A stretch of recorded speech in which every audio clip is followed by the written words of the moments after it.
We have been discussing about velocity of longitudinal wave. Last class velocity of longitudinal wave பார்த்தோம். அதனுடைய கண்டினியூஷனை இன்னைக்கு பார்க்கலாம். நம்ம ஆக்சுவலாக வந்து ஒரு வேவ்னு எடுத்துக்கிட்டிங்கன்னா மீடியமில் வந்து அந்த வேவ் ட்ராவல் ஆகுதுன்னா வந்து அந்த மீடியமுக்கு சர்டைன் நேச்சர் இருக்கும். அந்த நேச்சரை பொறுத்து தான் வெலாசிட்டி ஆஃப் தி வேவ் இருக்கும். இப்போ velocity of the wave in a given medium whatever wave let it be, அதாவது டிரான்ஸ்வர்ஸ் வேவாக இருந்தாலும் சரி, longitudinal வேவாக இருந்தாலும் சரி, velocity of the wave in a medium is equal to square root of elasticity by density. இதுதான் வந்து formula. இப்போ sound வேவுக்கு என்ன ஃபார்முலா பார்த்தீங்கன்னா அக்கார்டிங் டு நியூட்டன்ஸ் லா வந்து சவுண்ட் இன் ஏர் வந்து square root of pressure of the gas divide by density. இப்படி solve பண்ணும்போது இது எவ்வளோ வந்ததுன்னா அப்ராக்சிமேட்லி 289 மீட்டர் பர் செகண்ட் வந்தது. ஆக்சுவலாக ஏர்ல வந்து சவுண்ட் வெலாசிட்டி எவ்வளோ பார்த்தீங்கன்னா வந்து 330 மீட்டர் பர் செகண்ட் அப்ராக்சிமேட்லி. அப்போ ராங்காக வந்ததுனால என்ன பண்ணுறேன்னா லேப்லாஸ் வந்து கரெக்ஷன் பண்ணுறாரு. இந்த ஃபார்முலாவை லேப்லாஸ் கரெக்ஷன் அப்படின்னு எடுத்துக்கிறோம்.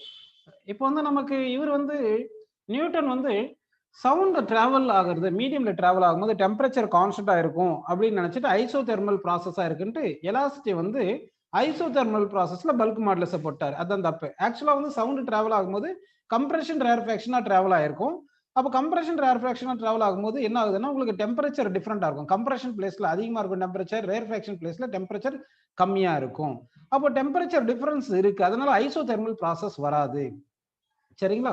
அப்போ வந்து ஐசோதெர்மல் ப்ராசஸ் கிடையாது. அது இல்லாமல் சவுண்ட் ஃபாஸ்ட்டாக ட்ராவல் ஆகுறதுனால there is no time to exchange ஹீட்னு வரதுனால ஹீட் எக்ஸ்சேஞ்ச் இருக்காது. அதனால லேப்லாஸ் என்ன அஸ்யூம் பண்றாருன்னா எலாசிட்டி இங்க போடும்போது இந்த எலாசிட்டி வந்து பல்க் மாடுலஸ்ன்னு எடுத்துக்கணும். இதை வந்து அடையபேடிக் ப்ராசஸ்ல எடுத்துக்கிறாப்படி. ஆனா நியூட்டன் என்ன பண்ணாரு, பல்க் மாடுலஸ் அண்டர் ஐசோதெர்மல் ப்ராசஸ்ன்னு எடுத்துக்கிட்டாப்படி. பல்க் மாடுலஸ் அண்டர் ஐசோதெர்மல் ப்ராசஸ்ன்னு எடுத்து bulk modulus under isothermal process தான் ப்ரெஷர் அப்படின்னு போட்டுடுறோம். ஓகேங்களா? இப்போ வந்து ஆக்சுவலா வந்து நமக்கு என்ன சொல்லுங்க, பல்க் மாடுலஸ் வந்து இங்க அடைபேடிக் ப்ராசஸ் வரதுனால அடைபேடிக் ப்ராசஸ்ல என்ன வரும் சொல்லுங்க, பல்க் மாடுலஸ் காமா பி. அப்ப எலாஸ்டிசிட்டி பிளேஸ்ல காமா பி போடணும். காமான்றது ரேஷியோ ஆஃப் மோலார் ஹீட் கெபாசிட்டின்னு வருது. ஸோ இதுல இருந்து velocity equal to square root of velocity வந்து காமா பி போட்டுட்டு டிவைட் பை டென்சிட்டின்னு போட்டுக்கிறோம். ஓகேங்களா? ஸோ இப்படி சால்வ் பண்ணும்போது அப்ராக்சிமேட்லி நமக்கு 331 மீட்டர் பர் செகண்ட் அப்படின்னு வருது. ஸோ இது கரெக்டா இருக்கு. அப்படின்னா வந்து நம்ம சவுண்ட் வந்து டிராவல் ஆகும்போது எப்படி டிராவல் ஆகும்னா மீடியம்ல இருந்து டெம்பரேச்சர் கான்ஸ்டன்டா இருக்காது, டிஃப்ரெண்ட் பாயிண்ட்ல டிஃப்ரெண்ட் டெம்பரேச்சர் இருக்கும். ஏன்னா ப்ரெஷர் வேரியேஷனா இருக்கு. சவுண்ட் வேவ்ன்றது ஆக்சுவலா pressure wave, variation of pressure தான் சவுண்ட் வேவ் அப்படின்னு நம்ம சொல்றோம். ஓகேங்களா? ஸோ இப்போ velocity of sound in the air is equal என்ன வருது ஃபார்முலா அப்படின்னு பாத்தீங்கன்னா square root of gamma P divide by rho இப்படி நமக்கு கிடைக்குதுப்பா. Where gamma is the ratio of molar heat capacity, P is known as pressure of the gas, rho is known as density of the gas அப்படின்னு நமக்கு கிடைச்சிருக்கு. இது வரைக்கும் உங்களுக்கு புரிஞ்சிருக்கு. அடுத்து நம்ம என்ன பண்ணலாம்னா நல்லா கவனிங்க, இந்த பிவி இஸ் ஈக்குவல் என்ன தெரியும் பாருங்க, என்ஆர்டி அப்படின்னு இந்த ஃபார்முலா தெரியும் உங்களுக்கு. இதுல இருந்து என்னன்றது number of moles equal to mass divided by molar mass அப்படின்னு உங்களுக்கு தெரியும். அப்போ வந்து இந்த ஈக்குவேஷன்ல எப்படி எழுதலாம்னா P into V is equal to N பிளேஸ்ல mass of the gas divide by molar mass into R into T அப்படி போட்டீங்கன்னா இந்த மாசை கீழே கொண்டு வந்துருங்க. P into volume by mass, mass by volume வந்து ஆக்சுவலா டென்சிட்டி. கரெக்டுங்களா? உங்களுக்கு புரியும் நினைக்கிறேன். Volume mass by volume density, இங்க வால்யூம் பை மாஸ்ன்றது 1 பை டென்சிட்டி போட்டுக்கலாம். அப்போ P by density is equal என்ன வருது பாத்தீங்கன்னா ஆர்டி பை எம் அப்படின்னு நமக்கு கிடைச்சிருக்கு. ஸோ இதுல இருந்து நம்ம என்ன பண்ணலாம்னா இந்த பி பை ரோ இருக்கு இல்லையா, ப்ரெஷர் பை டென்சிட்டி, இந்த ப்ரெஷர் பை டென்சிட்டி பிளேஸ்ல நம்ம என்ன பண்ணலாம்னா ஆர்டி பை எம்னு சப்ஸ்டிட் பண்ணிக்கலாம். அப்படி சப்ஸ்டிட் பண்ணிங்கன்னா அப்போ velocity of sound is equal to square root of gamma R T divide by M அப்படின்னு வந்திருக்கு. ஓகேங்களா? இதுல வந்து என்ன பண்ணா கேஸ் நேச்சர் மாறலன்னு வச்சுங்க, காமா வந்து கான்ஸ்டன்டா இருக்கும். அதாவது டயட்டாமிக்காவே இருந்துச்சுன்னா காமா கான்ஸ்டன்டா இருக்கும். அதே மாதிரி கேஸ் வந்து ஆக்சிஜன் எடுத்து ஆக்சிஜன் மட்டும் இருந்துச்சுன்னா மோலார் மாஸ் கான்ஸ்டன்டா இருக்கும், எதுவும் மாறலன்னா. சரிங்களா? ஒவ்வொரு கேஸுக்கும் மாலிகுலர் மாஸ், மோலார் மாஸ் வந்து மாறிட்டு இருக்கும். ஆர் வந்து எந்த கேஸ் எடுத்தாலும் கான்ஸ்டன்ட் தான், யூனிவர்சல் கிராவிடேஷன் கான்ஸ்டன்ட். டி என்றது அப்சல்யூட் டெம்பரேச்சர். ஸோ இப்போ கேஸை வந்து கெப்ட் கான்ஸ்டன்ட் வச்சுட்டு டெம்பரேச்சரை மாத்தினா வெலாசிட்டி ஆஃப் சவுண்ட் மாறும். So velocity of sound is directly proportional to square root of absolute temperature அப்படின்னு வந்திருக்கு. வெலாசிட்டி வந்து directly proportional to square root of absolute டெம்பரேச்சர்னு வந்திருக்குப்பா.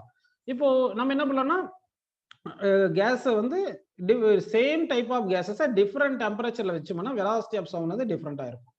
ஒருவேளை டிஃப்ரெண்ட் கேஸஸ் சேம் டெம்பரேச்சர்ல வைக்கலாம். Different gases same temperature. Example பாருங்க, இப்போ நான் வந்து இப்போ இது வந்து இதுல வந்து ஹைட்ரஜன் எடுத்துக்கிறேன், H2ன்னு எடுத்துக்கிறேன், இங்க வந்து ஆக்சிஜன் O2ன்னு எடுத்துக்கிறேன். இது ரெண்டுத்துமே டெம்பரேச்சர் வந்து ஈக்குவலா இருக்கிற மாதிரி இருக்கலாம், டெம்பரேச்சர் ஈக்குவலா இருக்கு. அப்போ velocity of sound in hydrogen V1 எடுத்துங்க, velocity of sound in oxygen V2 எடுத்துட்டோம்னா V1 V2 எப்படி இருக்கும் சொல்லுங்க? ஈக்குவல் வருமா, லெஸ் தென் வருமா, கிரேட்டர் தென் வருமா, டேட்டா இன்சஃபிஷியன்ட்னு வருங்களா? உங்களுக்கு கொஸ்டின் புரிஞ்சிருக்கும்னு நினைக்கிறேன் நான். அதாவது 2 டிஃபரெண்ட் கேஸஸ் எடுத்திருக்கோம். H2 and O2 எடுத்திருக்கேன்.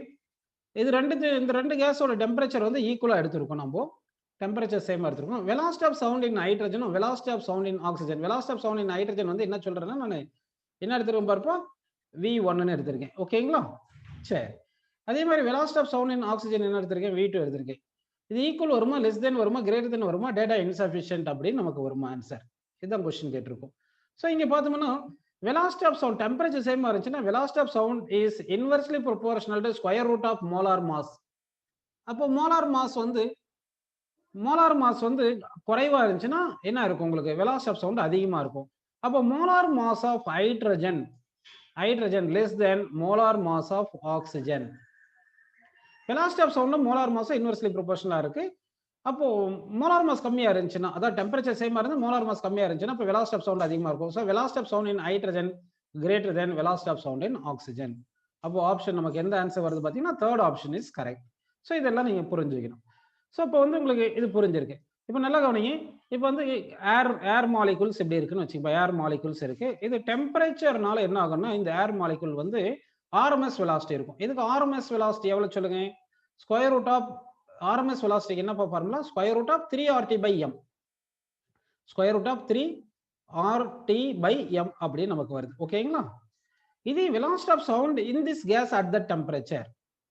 velocity of soundக்கு என்ன ஃபார்முலா வருது பாத்தீங்கன்னா square root of gamma RT/m அப்படின்னு வருது. சரிங்களா? அப்படின்னு வந்திருக்கு. இது வரைக்கும் உங்களுக்கு புரிஞ்சிருக்கு. அப்படின்னா velocity of இந்த ரெண்டு ஈக்குவேஷன் டிவைட் பண்ணுங்க. RMS velocity by velocity of sound is equal என்ன வரும்னு சொல்லுங்க. அதாவது ஒரு மீடியம்ல தான் இந்த RMS velocity, அந்த மீடியம்ல இருக்கிற பார்ட்டிகல்ஸ் உடைய வெலாசிட்டி வந்து RMS வெலாசிட்டில சொல்றோம். இந்த பார்ட்டிகல்ஸ் இருக்கு இல்லையா, இதுல வந்து சவுண்ட் பாஸ் ஆகும்போது வெலாசிட்டி உடைய சவுண்ட் தான் velocity of sound எடுத்திருக்கும். இது ரெண்டுத்தையும் டிவைட் பண்ணா இப்போ RT M கேன்சல் ஆயிரும். ஏன்னா சேம் கேஸ் தானே, M சேமா இருக்கும், RT சேமா இருக்கும், கேன்சல் ஆயிருது. ரூட்டுக்குள்ள என்ன இருக்கும் பாத்தீங்கன்னா 3/gamma அப்படின்னு வந்திருக்கு. புரியுதுங்களா? சோ அப்போ RMS velocity by velocity of sound is equal to square root of 3/gamma வந்திருக்கு. இதுல இருந்து ஒரு மீடியம்ல ஒரு பர்டிகுலர் டெம்பரேச்சர்ல நம்ம பார்க்கும்போது RMS velocity ஒன்னு இருக்கும், அடுத்து velocity of sound ஒன்னு இருக்கு. இப்போ சொல்லுங்க கரெக்டான ஆன்சர். velocity of soundக்கும் velocity of RMS velocityக்கும் velocity of soundக்கும் ஈக்குவல் வருமா, லெஸ் தென் வருமா, கிரேட்டர் தென் வருமா, டேட்டா இன்சஃபிஷியன்ட்னு வருமா? எந்த ஆன்சர் வரும்? உங்களுக்கு வந்து இந்த காமா வேல்யூ தெரியும். காமா வேல்யூ எப்பவுமே எப்படி வரும்னு சொல்லுங்க. உங்களுக்கு இந்த காமா வேல்யூ 1 பாயிண்ட் சம்திங் வரும். அப்போ நியூமரேட்டர்ல 3 இருக்கு, டினாமினேட்டர் 1 பாயிண்ட் சம்திங் இருக்குன்னா அப்ப இந்த வேல்யூ கிரேட்டர் தென் 1ன்னு வரும். அப்ப இந்த வேல்யூ கிரேட்டர் தென் 1 அப்படின்னு இருந்துச்சுன்னா அப்ப என்ன நமக்கு சொல்லுங்க, காமா அதாவது VRMS greater than velocity of sound. So RMS velocity is greater than velocity of sound அப்படின்னு நமக்கு கிடைக்குது. ஓகேங்களா? RMS velocity is directly proportional to RMS velocity greater than velocity of sound அப்படின்னு நமக்கு answer வந்திருக்குப்பா. RMS velocity greater than velocity of sound அப்படின்னு வந்திருக்கு. ஓகேங்களா? சரி, நெக்ஸ்ட் வந்து factor which affects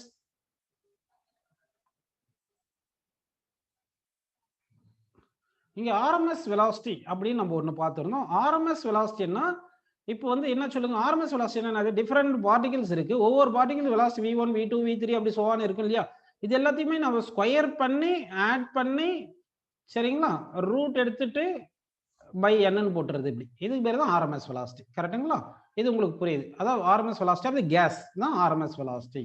ஓகே, இப்போ வந்து நமக்கு velocity of soundக்கு என்ன ஃபார்முலா பார்த்தீங்கன்னா square root of gamma RT/m அப்படின்னு ஒரு ஃபார்முலா இருக்கு. ஆக்சுவலா இந்த ஃபார்முலா எதுல இருந்து கொண்டு வந்தோம், velocity of sound is equal to gamma p/rho ன்னு கொண்டு வந்துரும். ஓகே, இப்போ வந்து factor affects the velocity of sound அப்படின்னு நம்ம பார்க்கலாம். factor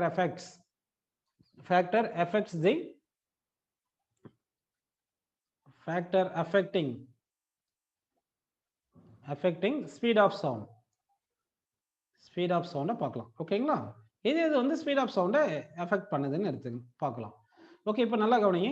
இப்போ ஒரு கேஸ் கொடுத்துருக்கோம், நம்ம டெம்பரேச்சரை கான்ஸ்டன்டா ஃபிக்ஸ் பண்ணிட்டோம், ப்ரெஷரை வந்து இன்க்ரீஸ் பண்றேன். ஃபர்ஸ்ட் வந்து ப்ரெஷர்னு எடுக்கிறேன். ப்ரெஷரை வச்சு வெலாசிட்டி ஆஃப் சவுண்ட் என்ன ஆகுதுன்னு பார்க்கலாம். இப்போ ப்ரெஷர் ஆஃப் தி கேஸை இன்க்ரீஸ் பண்ணா ஸ்பீட் ஆஃப் தி சவுண்ட் என்ன ஆகும்பா? இன்க்ரீஸ் ஆகுமா, டிக்ரீஸ் ஆகுமா, கான்ஸ்டன்டா இருக்குமா? ப்ரெஷர் ஆஃப் தி சவுண்டை வந்து நம்ம increase pressure of the medium வந்து இன்க்ரீஸ் பண்றேன். Pressure of the medium increase பண்ணா ஸ்பீட் ஆஃப் சவுண்ட் வந்து என்ன ஆகும் சொல்லுங்க. First option increases, second option decreases, third option constant. சொல்றேன். அப்ப என்ன வரும் பாத்தீங்கன்னா, ஆக்சுவலா ப்ரெஷரை இன்க்ரீஸ் பண்ணா என்ன ஆகும்னா டென்சிட்டி இன்க்ரீஸ் ஆகும். ப்ரெஷர் இன்க்ரீஸ் பண்ணா வால்யூம் குறையும், வால்யூம் இன்க்ரீஸ் ஆனா டென்சிட்டி வந்து என்ன ஆகும். ப்ரெஷர் இன்க்ரீஸ் பண்ணா வால்யூம் குறையும், வால்யூம் குறைச்சா டென்சிட்டி இன்க்ரீஸ் ஆகும். அதாவது உங்களுக்கு PV ஈக்குவல் டு NRTன்னு தெரியும் இல்லையா. இதுல இருந்து என்ன வந்து நம்ம மாஸ் பை மோலார் மாஸ்ன்னு போட்டோம்னா அப்ப PV is equal to M into M by RTன்னு வந்துருது. இந்த M இங்க வந்துச்சுன்னா P by rho is equal to RT by M தானே வருது. ப்ரெஷரை இன்க்ரீஸ் பண்றீங்க, அதாவது டெம்பரேச்சர் கான்ஸ்டன்டா வச்சுட்டீங்க, RM எல்லாம் கான்ஸ்டன்ட். ஓகேங்களா. அப்ப P பை ரோ வந்து என்ன வருது, கான்ஸ்டன்ட்னு வருதா. P பை ரோ வந்து கான்ஸ்டன்ட் வருதா. ஸோ டெம்பரேச்சரை கான்ஸ்டன்டா வச்சுட்டு ப்ரெஷரை மாத்துறீங்க. அப்படி பண்ணா டெம்பரேச்சர் கான்ஸ்டன்ட்னா இது constant, P by rho equal to constant. அப்ப பிரஷர் இன்க்ரீஸ் பண்ணா டென்சிட்டியும் இன்க்ரீஸ் ஆகும்பா. அதாவது pressure by density equal to constant. So that அப்ப என்ன ஆகும், velocity of sound is independent of pressure. So velocity of sound is constant. Pressure மாறினா வந்து ஸ்பீட் ஆஃப் சவுண்ட் மாறும்னு கிடையாது. சோ இந்த பாயிண்ட் நல்லா ஞாபகம் வச்சுங்க. அப்போ வந்து பிரஷர் மாறினா என்ன ஆகும், ஸ்பீட் ஆஃப் சவுண்ட் வந்து மாறாது. Next, what about temperature, effect of temperature. இப்போ ஒரு கேஸ் எடுத்துட்டு அது டெம்பரேச்சரை மாத்துறேன், நான் டெம்பரேச்சரை சேஞ்ச் பண்றேன். டெம்பரேச்சரை இன்க்ரீஸ் பண்ணா அப்ப என்ன ஆகும், ஸ்பீட் ஆஃப் சவுண்ட் என்ன ஆகும் சொல்லுங்க. இன்க்ரீஸ் ஆகுமா, இப்படி போட்டா இன்க்ரீஸ்னு அர்த்தம், ஏரோ மார்க் மேல போட்டா இன்க்ரீஸ்னு அர்த்தம். இன்க்ரீஸ் ஆகுமா, டிக்ரீஸ் ஆகுமா, இல்ல கான்ஸ்டன்டா இருக்குமா. என்ன ஆன்சர் வரும் பாருங்க. டெம்பரேச்சரை சேஞ்ச் பண்றேன், டெம்பரேச்சர் சேஞ்ச் பண்ணும்போது ஸ்பீட் ஆஃப் சவுண்ட் என்ன ஆகும், இன்க்ரீஸ் ஆகுமா, டிக்ரீஸ் ஆகுமா, கான்ஸ்டன்டா இருக்குமா. ஸ்பீட் ஆஃப் சவுண்டுக்கு என்ன formula, root of gamma RT by Mனு வந்திருக்கு. ஸோ அப்போ காமா மாறாது, M மாறாது, ஆரும் மாறாது. அப்போ speed of sound directly proportional to square root of absolute temperature. So இதுல இருந்து V1 by V2 is equal to square root of T1 by T2 அப்படின்னு கிடைக்குது. அப்படி தானே பாருது. அப்போ velocity of sound is directly proportional to square root of டெம்பரேச்சர்னு கிடைக்குது. ஸோ இப்போ டெம்பரேச்சர் இன்க்ரீஸ் பண்ணா ஸ்பீட் ஆஃப் சவுண்ட் என்ன ஆகும், இன்க்ரீஸ் ஆகும். So speed of sound is depends on temperature. By increasing temperature speed of sound increases. அப்படின்னா temperature versus speed of sound graph வரைஞ்சா எப்படி இருக்கும். இப்போ ஸ்பீட் ஆஃப் சவுண்டும் டெம்பரேச்சரும் நம்ம வந்து என்ன பண்ணலாம், ஸ்பீட் ஆஃப் சவுண்ட் ஒய் ஆக்சிஸ்லயும் டெம்பரேச்சரை ஸ்பீட் ஆஃப் சவுண்ட் ஒய் ஆக்சிஸ்ல எடுத்துக்கிறேன், டெம்பரேச்சரை வந்து எக்ஸ் ஆக்சிஸ்ல எடுத்துக்கிறேன். ஓகே, உங்களுக்கு புரிஞ்சிருக்கு சரிங்களா. இப்போ கிராஃப் வரைஞ்சா எப்படி இருக்கும்னு பார்த்தோம்னா, இந்த இதை வந்து ஸ்கொயர் பண்ணிருங்க. V square directly proportional T இருக்கு. அப்போ Y square equal 4ax form வந்திருக்கு. இது குவாட்ராட்டிக் ஈக்குவேஷனா வந்திருக்கு. அப்போ என்ன வரணும், ஒய் ஸ்கொயர் ஈக்குவல் 4ax ஃபார்ம்னா வந்து ஓப்பன் ரைட் வோர்ட் அப்படின்னு வரணும். ஓப்பன் ரைட் வோர்டுன்னு வரும். இன்னும் வந்து இங்க பாருங்க, டெம்பரேச்சர் 4 டைம்ஸ் பண்ணோம்னா ஸ்பீட் வந்து 2 டைம்ஸ் ஆகும். டெம்பரேச்சர் 9 டைம்ஸ் பண்ணா ஸ்பீட் ஆஃப் சவுண்ட் 3 டைம்ஸ் ஆகும். அப்போ டெம்பரேச்சர் ஃபாஸ்டா இன்க்ரீஸ் ஆகும், ஸ்பீட் ஆஃப் சவுண்ட் ஸ்லோவா இன்க்ரீஸ் ஆகும். எனிவே டெம்பரேச்சர் இன்க்ரீஸ் ஆனா ஸ்பீட் ஆஃப் சவுண்ட் இன்க்ரீஸ் ஆகுது. ஆனா அது லீனியர் கிடையாது, குவாட்ராட்டிக்கலா இருக்குனால பேரபோலா வரணும். பேரபோலானா ஓப்பன் ரைட் வோர்டு வருமா இல்ல ஓப்பன் அப்வோர்டு வருமா, எப்படி வரும்னு பாக்குறதுக்கு ஒன்னு மேத்தமெட்டிக்ஸா இருந்தா y ஸ்கொயர் ஈக்குவல் 4ax ஃபார்ம்னு பார்த்து ஓப்பன் ரைட் வோர்டு எடுத்துக்கலாம். அப்படி இல்லைன்னா temperature speed of sound directly proportional root of temperature தானே. அப்போ வந்து டெம்பரேச்சர் இன்க்ரீஸ் ஆகும்போது ஸ்பீட் ஆஃப் சவுண்ட் ரூட் டைம்ஸா இன்க்ரீஸ் ஆகும். ரூட் டைம்ஸ் ஆகும்போது டெம்பரேச்சரோட குறைவா ஸ்பீட் ஆஃப் சவுண்ட் இன்க்ரீஸ் ஆகும் அப்படின்னு வருது. ஓகேங்களா. இதே வந்து நம்ம கிராஃப் வந்து இப்போ ஸ்பீட் ஆஃப் சவுண்டுக்கும் ஸ்கொயர் ரூட் ஆஃப் டெம்பரேச்சருக்கும் வரையலாம்னு இருக்குங்க. அதாவது ஒய் ஆக்சிஸ்ல வந்து நம்ம என்ன பண்றோம்னா ஸ்பீட் ஆஃப் சவுண்ட் எடுத்துக்கலாம், எக்ஸ் ஆக்சிஸ்ல வந்து நம்ம டெம்பரேச்சர்னு எடுத்து ரூட் ஆஃப் டெம்பரேச்சர்னு எடுத்துருந்தோம்னா அப்போ கிராஃப் எப்படி வந்திருக்கும் பாத்தீங்கன்னா ஸ்ட்ரைட் லைன் வரும். ஏன்னா வந்து speed of sound directly proportional square root of temperature இருக்குனால speed of sound varies directly proportional to square root of temperature, straight line graph அப்படின்னு நமக்கு கிடைக்குது. இதே மாதிரி நமக்கு ப்ரெஷருக்கு பார்த்தோம் இல்லையா, இங்க ப்ரெஷருக்கும் ஸ்பீடுக்கும் நம்ம கிராஃப் வரைஞ்சிருந்தா ப்ரெஷரை வந்து ஒய் ஆக்சிஸ்ல, ப்ரெஷரை வந்து எக்ஸ் ஆக்சிஸ்ல எடுத்துட்டு ஸ்பீட் ஆஃப் சவுண்டை வந்து நம்ம ஒய் ஆக்சிஸ்ல எடுத்துருந்தோம்னா அப்போ இங்க எப்படி கிராஃப் வந்திருக்கும் பாத்தீங்கன்னா, ப்ரெஷரை வந்து ப்ரெஷரை வந்து எக்ஸ் ஆக்சிஸ்ல எடுத்துங்க, ஸ்பீட் ஆஃப் சவுண்டை வந்து ஒய் ஆக்சிஸ்ல எடுத்துங்க. Speed of sound Y axis எடுத்து இப்படி கிராஃப் வரைஞ்சிருந்தீங்கன்னா இங்க என்ன ஆகும், speed of sound is independent of என்ன வருதுப்பா, speed of sound independent of pressure வரதுனால அப்ப என்ன வரும், கிராஃப் வந்து straight line parallel to pressure axis அப்படின்னு நமக்கு ஆன்சர் கிடைச்சிருக்கும். ஓகேங்களா, புரிஞ்சுங்களா அது. ஓகேப்பா. சரி, நெக்ஸ்ட் என்ன பாத்தீங்கன்னா கவனிங்க. இப்போ இந்த ஸ்பீட் ஆஃப் சவுண்ட் வந்து ஹியூமிடிட்டியை டிபெண்ட் பண்ணியிருக்குமா. ஹியூமிடிட்டி என்னப்பா, ஹியூமிடிட்டி அதிகமா இருக்குன்னா என்ன அர்த்தம், ஹியூமிட் ஏருக்கும் ட்ரை ஏருக்கும் என்னப்பா டிஃபரன்ஸ். ஹியூமிட் ஏர்ல வந்து வாட்டர் வேப்பர் அதிகமா இருக்கும். ஹியூமிட் ஏர்ல வந்து வாட்டர் வேப்பர் அதிகமா இருக்கும். அதான் மாய்ஸ்ட் கண்டென்ட் அதிகமா இருக்கும். அதுதான் இது. சரிங்களா? அப்போ வந்து நம்ம என்ன பண்ணலாம்னா, இப்போ வந்து நல்லா கவனிங்க. ஸ்பீட் ஆஃப் சவுண்டுக்கு என்ன ஃபார்முலா பார்த்தீங்கன்னா, speed of sound is equal square root of gamma P by M அப்போ பி பை ரோன்னு எடுக்கலாம். இந்த ஈக்குவேஷன் எடுத்துக்கலாம். இல்லைன்னா speed of sound is equal to root of gamma RT by எம்னு எடுக்கலாம். சரி. இப்போ வந்து humidity with respect to humidity பார்த்தோம்னா, ஹியூமிடிட்டினா மாய்ஸ்ட் ஏர், வாட்டர் வேப்பர் இருக்கும். வாட்டர் வேப்பர் வந்து லெஸ் டென்சிட்டி. வாட்டர் வேப்பர் வந்து லெஸ் டென்சிட்டி. அப்போ டென்சிட்டி கம்மியா இருந்துச்சுன்னா, டிஃபரெண்ட் கேஸ் ட்ரை ஏரா இருக்கும்போதும் சரி, ஹியூமிட் ஏரா இருக்கும்போது பிரஷர் சேம் தான், அட்மாஸ்பியரிக் பிரஷர் தான் இருக்க போகுது. மாய்ஸ்டர் அதாவது ஏர்ல மாய்ஸ்டர் சேஞ்ச் பண்ணாலும் அட்மாஸ்பியரிக் பிரஷர் அப்படியே தானே இருக்கும், அது மாறாது தானே. அப்போ ஹியூமிட் ஏர் வரும்போது வாட்டர் வேப்பர் இருக்கிறதுனால டென்சிட்டி வந்து குறைஞ்சிருது. அப்போ டென்சிட்டி குறையும் போது என்ன ஆகுதுன்னா, உங்களுக்கு ஸ்பீட் ஆஃப் சவுண்ட் அதிகமாயிருது. அப்போ என்ன சொல்றேன்னா, speed of sound in moist air is slightly greater than speed of sound in dry air அப்படின்னு எடுத்துக்கலாம். Okay, speed of sound in moist air, moist ஏர்ல வந்து slightly greater than speed of sound in dry air அப்படின்னு எடுத்துக்கலாம். ஓகேவா? அப்படி இல்லை, இங்க மோலார் மாஸ் கான்செப்ட்டுக்கு வந்தோம்னா, molar mass of water vapour வந்து கம்மியா இருக்கும். எக்ஸாம்பிள் ஆக்சிஜன் எடுத்தீங்கன்னா molar mass 32 gram per mole வருது. இதே வாட்டர் வேப்பர் எடுத்தீங்கன்னா H2O 18 கிராம் பர் மோல் வரும். அப்போ எஃபெக்டிவ் மோலார் மாஸ் குறைஞ்சிரும். அப்போ என்ன ஆகுதுன்னா, மோலார் மாஸ் குறைஞ்சுன்னா ஸ்பீட் ஆஃப் சவுண்ட் கூடிரும். ஸோ அப்போ இமிடிட்டினால ஸ்பீட் ஆஃப் சவுண்ட் எஃபெக்ட் ஆகுது. ஏர்ல வந்து இந்த இமிடிட்டி வந்து மாறிச்சுன்னா, மாய்ஸ்ட் ஏரா இருந்துச்சுன்னா என்ன ஆகும்னா, உங்களுக்கு ஸ்பீட் ஆஃப் சவுண்ட் கூடிரும். Next effect of frequency. ஃப்ரீக்வன்சியை பொறுத்து ஸ்பீட் ஆஃப் சவுண்ட் மாறுமா? ஃப்ரீக்வன்சி, எஃபெக்ட் ஆஃப் ஃப்ரீக்வன்சி அப்படின்னு பார்ப்போம்.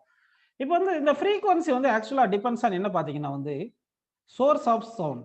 ஃப்ரீக்வன்சி வந்து depends on source of sound வருது. இது வந்து இண்டிபெண்டன்ட் ஆஃப் மீடியம். அப்போ ஃப்ரீக்வன்சினால வந்து ஸ்பீட் ஆஃப் சவுண்ட் மாறாது.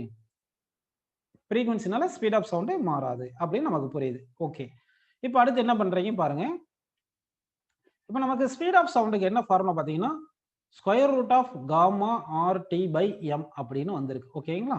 இந்த ஃபார்முலா உங்களுக்கு புரிஞ்சிருக்கு. இதுல இருந்து speed of sound is equal to இது என்ன பண்ணலாம், proportional to square root of டின்னு எடுத்துக்கலாம். இது வந்து கெல்வின் ஸ்கேல்ல இருக்கு. இப்போ நான் இதை சென்டிகிரேட் ஸ்கேலுக்கு கொண்டு வரது ட்ரை பண்றேன். அப்போ speed of sound at T degree centigrade divide by speed of sound at 0 degree centigrade. இதுக்கு என்ன வரும் பார்த்தீங்கன்னா, square root of T degree centigrade வரும்போது என்ன சொல்லுங்க, அதாவது இது கெல்வின் ஸ்கேல்ல தானே இருக்கு. கெல்வின் ஸ்கேல்ல இருக்கும்போது என்ன பண்ணணும் நீங்க, அதாவது டெம்பரேச்சர் கெல்வின் ஸ்கேல்ல இருந்து சென்டிகிரேடுக்கு மாத்தணும். சென்டிகிரேட்ல இருந்து கெல்வினுக்கு மாத்தணும்னா 273 ஆட் பண்ணிக்குவோம். கெல்வின் ஸ்கேல்ல இருந்து சென்டிகிரேடா மாத்தணும் என்ன பண்ணணும் சொல்லுங்க, 273 சப்ராக்ட் பண்ணிக்கலாம். அப்படி தானே பாது. அப்போ 273 நம்ம சப்ராக்ட் பண்ணணும். ஸோ இப்போ சப்ராக்ட் பண்ண என்ன வரும் பாருங்க. இல்லைன்னா வந்து இந்த டி பிளேஸ்ல நம்ம என்ன பண்ணலாம், T + 273 போட்டுக்கோங்க. இப்படி பண்ணிக்கலாம். நமக்கு டெம்பரேச்சர் வந்து சென்டிகிரேட்ல கொடுத்துருந்தாங்கன்னா அது கெல்வின் ஸ்கேல்ல தானே பண்ணணும். அப்போ T + 273 போட்டுங்க. இப்போ ஸ்பீட் அட் 0 டிகிரி சென்டிகிரேடுக்கு என்ன பண்ணோம், 0 + 273 இப்படின்னு நமக்கு வருது. ஓகேங்களா? இது எப்படி எழுதலாம்னா, speed of sound at T degree centigrade by speed of sound at 0 degree centigrade is equal to, இதை வந்து என்ன பண்ணலாம்னா 1 + T / 273 பவர் 1/2 அப்படின்னு போட்டுக்கலாம். இந்த 273 டிவைட் பை 273 1 போட்டுங்க. T / 273 இப்படி போட்டுட்டு ரூட்டுக்கு வந்து 1/2 அப்படின்னு நான் எழுதிட்டேன். ஓகேங்களா? சரி, நெக்ஸ்ட் வந்து கவனிங்கப்பா. இப்ப பாருங்க, இங்க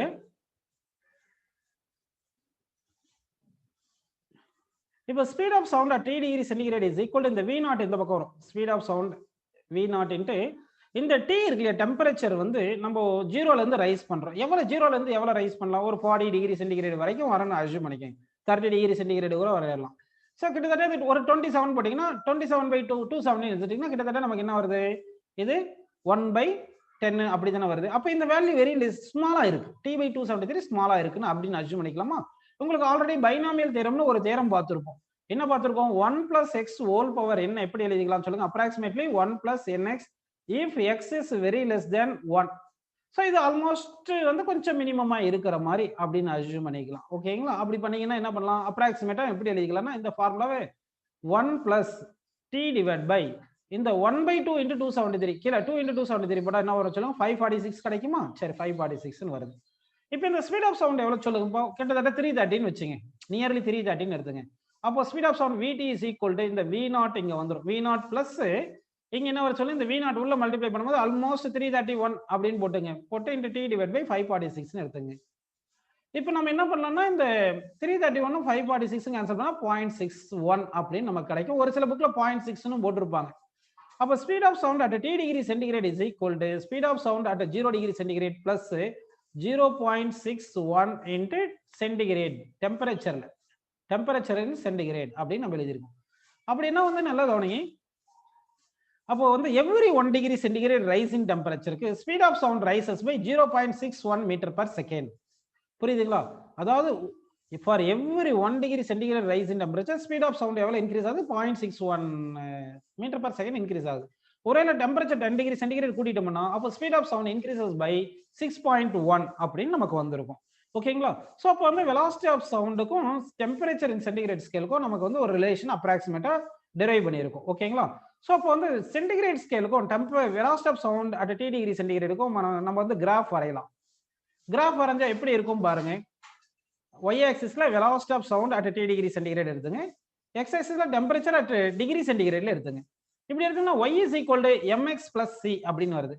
ஸ்லோப் பாருங்க, ஸ்லோப் வந்து பாசிட்டிவ், y இன்டர்செப்ட் பாசிட்டிவ் வருது. ஸோ அப்போ நம்ம கிராஃப் வரைய போறோம். ஸோ இங்க கிராஃப் வரைஞ்சிங்கன்னா அப்போ எப்படி வரும்? Straight line with y intercept அப்படின்னு நமக்கு கிடைக்கும். அப்போ கிராஃப் வந்து இந்த மாதிரி கிடைச்சிருக்கும். ஓகேங்களா? கிராஃப் வந்து இப்படி கிடைக்குது. இந்த கிராஃப் அப்படியே எக்ஸ்டெண்ட் பண்ணியிருக்கலாம். நம்ம அப்படியே எக்ஸ்டெண்ட் பண்ணிட்டே போனீங்கன்னா -273 டிகிரி சென்டிகிரேட்ல வெலாசிட்டி ஆஃப் சவுண்ட் 0 அப்படின்னு கிடைச்சிருக்கும். இது அப்படியே எக்ஸ்டெண்ட் பண்ணிட்டே போனீங்கன்னா இந்த பாயிண்ட் வந்து -273 டிகிரி சென்டிகிரேட்ல வெலாசிட்டி ஆஃப் சவுண்ட் வந்து 0 அப்படின்னு நமக்கு வரும்பா. ஓகேங்களா? ஸோ இந்த பாயிண்ட் இருக்கு இல்லையா, இதுதான் y இன்டர்செப்ட், இதுதான் வெலாசிட்டி அட் 0 டிகிரி சென்டிகிரேட் அப்படின்னு நமக்கு வந்திருக்கு. ஓகே, இது வரைக்கும் உங்களுக்கு புரிஞ்சிருக்குப்பா. ஸ்பீட் ஆஃப் சவுண்டு, அடுத்து வந்து உங்களுக்கு வெலாசிட்டிக்கு வந்து வெலாசிட்டிக்கும் ஃப்ரீக்வன்சிக்கும் வேவ் லென்த்துக்கு ரிலேஷன் இது. அடுத்து ஸ்பீட் ஆஃப் சவுண்ட் வந்து with respect to temperature square root of gamma RT by m. இது எல்லாமே புரிஞ்சிருக்கு. ஓகே, இதுல டிஃபரெண்டா क्वेश्चंस கேட்கலாம். அதாவது 2 டிஃபரெண்ட் கேसेस கொடுத்து அதுக்கு எஃபெக்டிவ் காமா கண்டுபிடிச்சு எஃபெக்டிவ் மாஸ் மோலார் மாஸ் கண்டுபிடிச்சு அதுல ஸ்பீட் ஆஃப் சவுண்ட் எவ்வளவு இருக்குன்ற மாதிரி எல்லாம் ஐஐடி லெவல்ல ப்ராப்ளம் வரும். அந்த ப்ராப்ளம்ஸ் வரும்போது நம்ம டிஸ்கஸ் பண்ணிக்கலாம். இப்போ வந்து நம்ம என்ன பார்க்க போறோம்? கேரக்டரிஸ்டிக்ஸ் ஆஃப் சவுண்ட்னு பார்க்கலாம். இப்போ நம்ம பார்க்க போறது கேரக்டரிஸ்டிக்ஸ் ஆஃப் சவுண்ட்.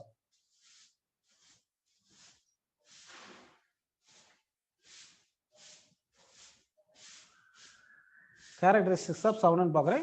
ஃபர்ஸ்ட் வந்து என்ன பண்றேன்னா இதுல வந்து இப்போ டூ டிஃபரெண்ட் பர்சன்ஸ் வந்து என்ன பண்றாங்கன்னா உங்களுக்கு வந்து டூ டிஃபரெண்ட் பர்சன்ஸ் பேசும்போது அந்த சவுண்டை வச்சு நம்ம அந்த பர்சன்ஸை பார்க்காமே நம்ம என்ன சொல்லிடலாம்னா வந்து யார் வந்து பேசிட்டு இருக்காங்க அப்படின்னு நம்ம கண்டுபிடிச்சிடலாம். ஓகேங்களா? அது எப்படி பார்த்துக்கணும்? அவங்களுடைய லவுட்னஸ், அடுத்து அவங்களுடைய ஃப்ரீக்குவன்சி, அந்த சோர்ஸ் ஆஃப் சவுண்டுடைய லவுட்னஸ் வச்சு சொல்லலாம். அது ஒன்று இருக்கு. ஆனால் two different person same loudness இருக்கலாம். அதே மாதிரி ஃப்ரீக்குவன்சி வச்சும் சொல்லலாம். Two different persons producer same frequency கூட இருக்கலாம். அடுத்து வேவ் ஃபார்ம்னு இருக்குப்பா. வேவ் ஃபார்ம் அப்படின்னு இருக்கு.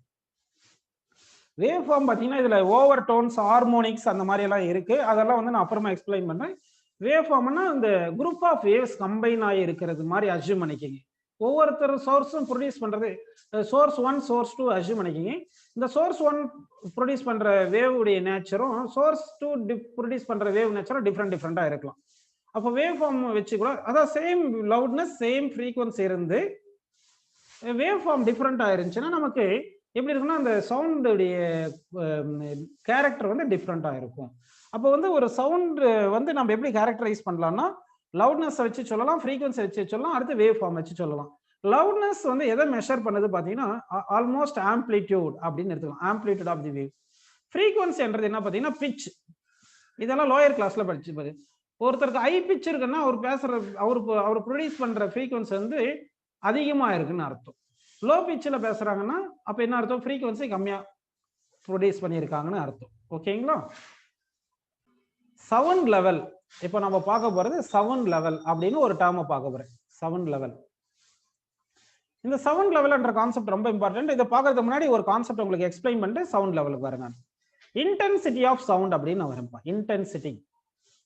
Intensity denoted by simple I. ஆக்சுவலா இன்டென்சிட்டி என்னன்னா பாத்தீங்கன்னா ஒரு யூனிட் ஏரியா எடுத்துங்க. ஒரு யூனிட் ஏரியால ஒரு செகண்ட்ல எவ்வளவு எனர்ஜி நம்ம ப்ரொடியூஸ் பண்றோம் இல்லைன்னா ரிலீஸ் பண்றோம், அதுதான் வந்து இன்டென்சிட்டி ஆஃப் சவுண்ட் சொல்றோம். அப்ப இன்டென்சிட்டின்றது பாத்தீங்கன்னா amount of energy produced or absorbed or released ஏதாவது ஒன்று எடுத்துட்டு by unit time per unit area, இதுக்கு தான் இன்டென்சிட்டின்னு சொல்றோம். எனர்ஜி பை டைம் தான் நம்ம என்ன எடுத்துக்கிறோம், power. So power produced per unit area தான் இன்டென்சிட்டி அப்படின்னு எடுக்கிறோம். இப்போ ஒரு சவுண்ட் இருக்குன்னா அதுக்கு ஒரு இன்டென்சிட்டி இருக்கும், ஓகேங்களா? ஸோ அப்போ இன்டென்சிட்டி அப்படின்ற டேர்ம் உங்களுக்கு புரிஞ்சிருக்கு. பவருக்கு யூனிட் என்ன சொல்லுங்க, வாட். ஏரியாக்கு யூனிட் என்ன சொல்லுங்க, மீட்டர் ஸ்கொயர். ஸோ இன்டென்சிட்டிக்கு unit watt per metre square. So இன்டென்சிட்டினா ஒரு யூனிட் ஏரியால யூனிட் செகண்ட்ல எவ்வளவு எனர்ஜி ரிசீவ் பண்ணியிருக்கோம், இல்லைன்னா எவ்வளவு எனர்ஜி ரிலீஸ் பண்ணியிருக்கோம் பார்த்து அதை வச்சு தான் இன்டென்சிட்டி அப்படின்னு சொல்றோம்.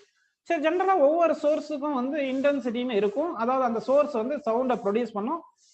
ஒரு செகண்ட்ல எவ்வளவு சவுண்டை ப்ரொடியூஸ் பண்ணியிருக்கு த்ரூ யூனிட் ஏரியா அப்படின்றத இன்டென்சிட்டி ஆஃப் தி சோர்ஸ் அப்படின்னு எடுத்துக்கலாம். ஓகே, இப்போ நான் சவுண்ட் லெவல் என்ற கான்செப்ட்டுக்கு இங்க வரேன் பாருங்க. சவுண்ட் லெவல் இது எதுக்காக ஒரு டேர்மை கொண்டு வந்திருக்கோன்றதை சொல்றேன், நல்லா கவனிங்க.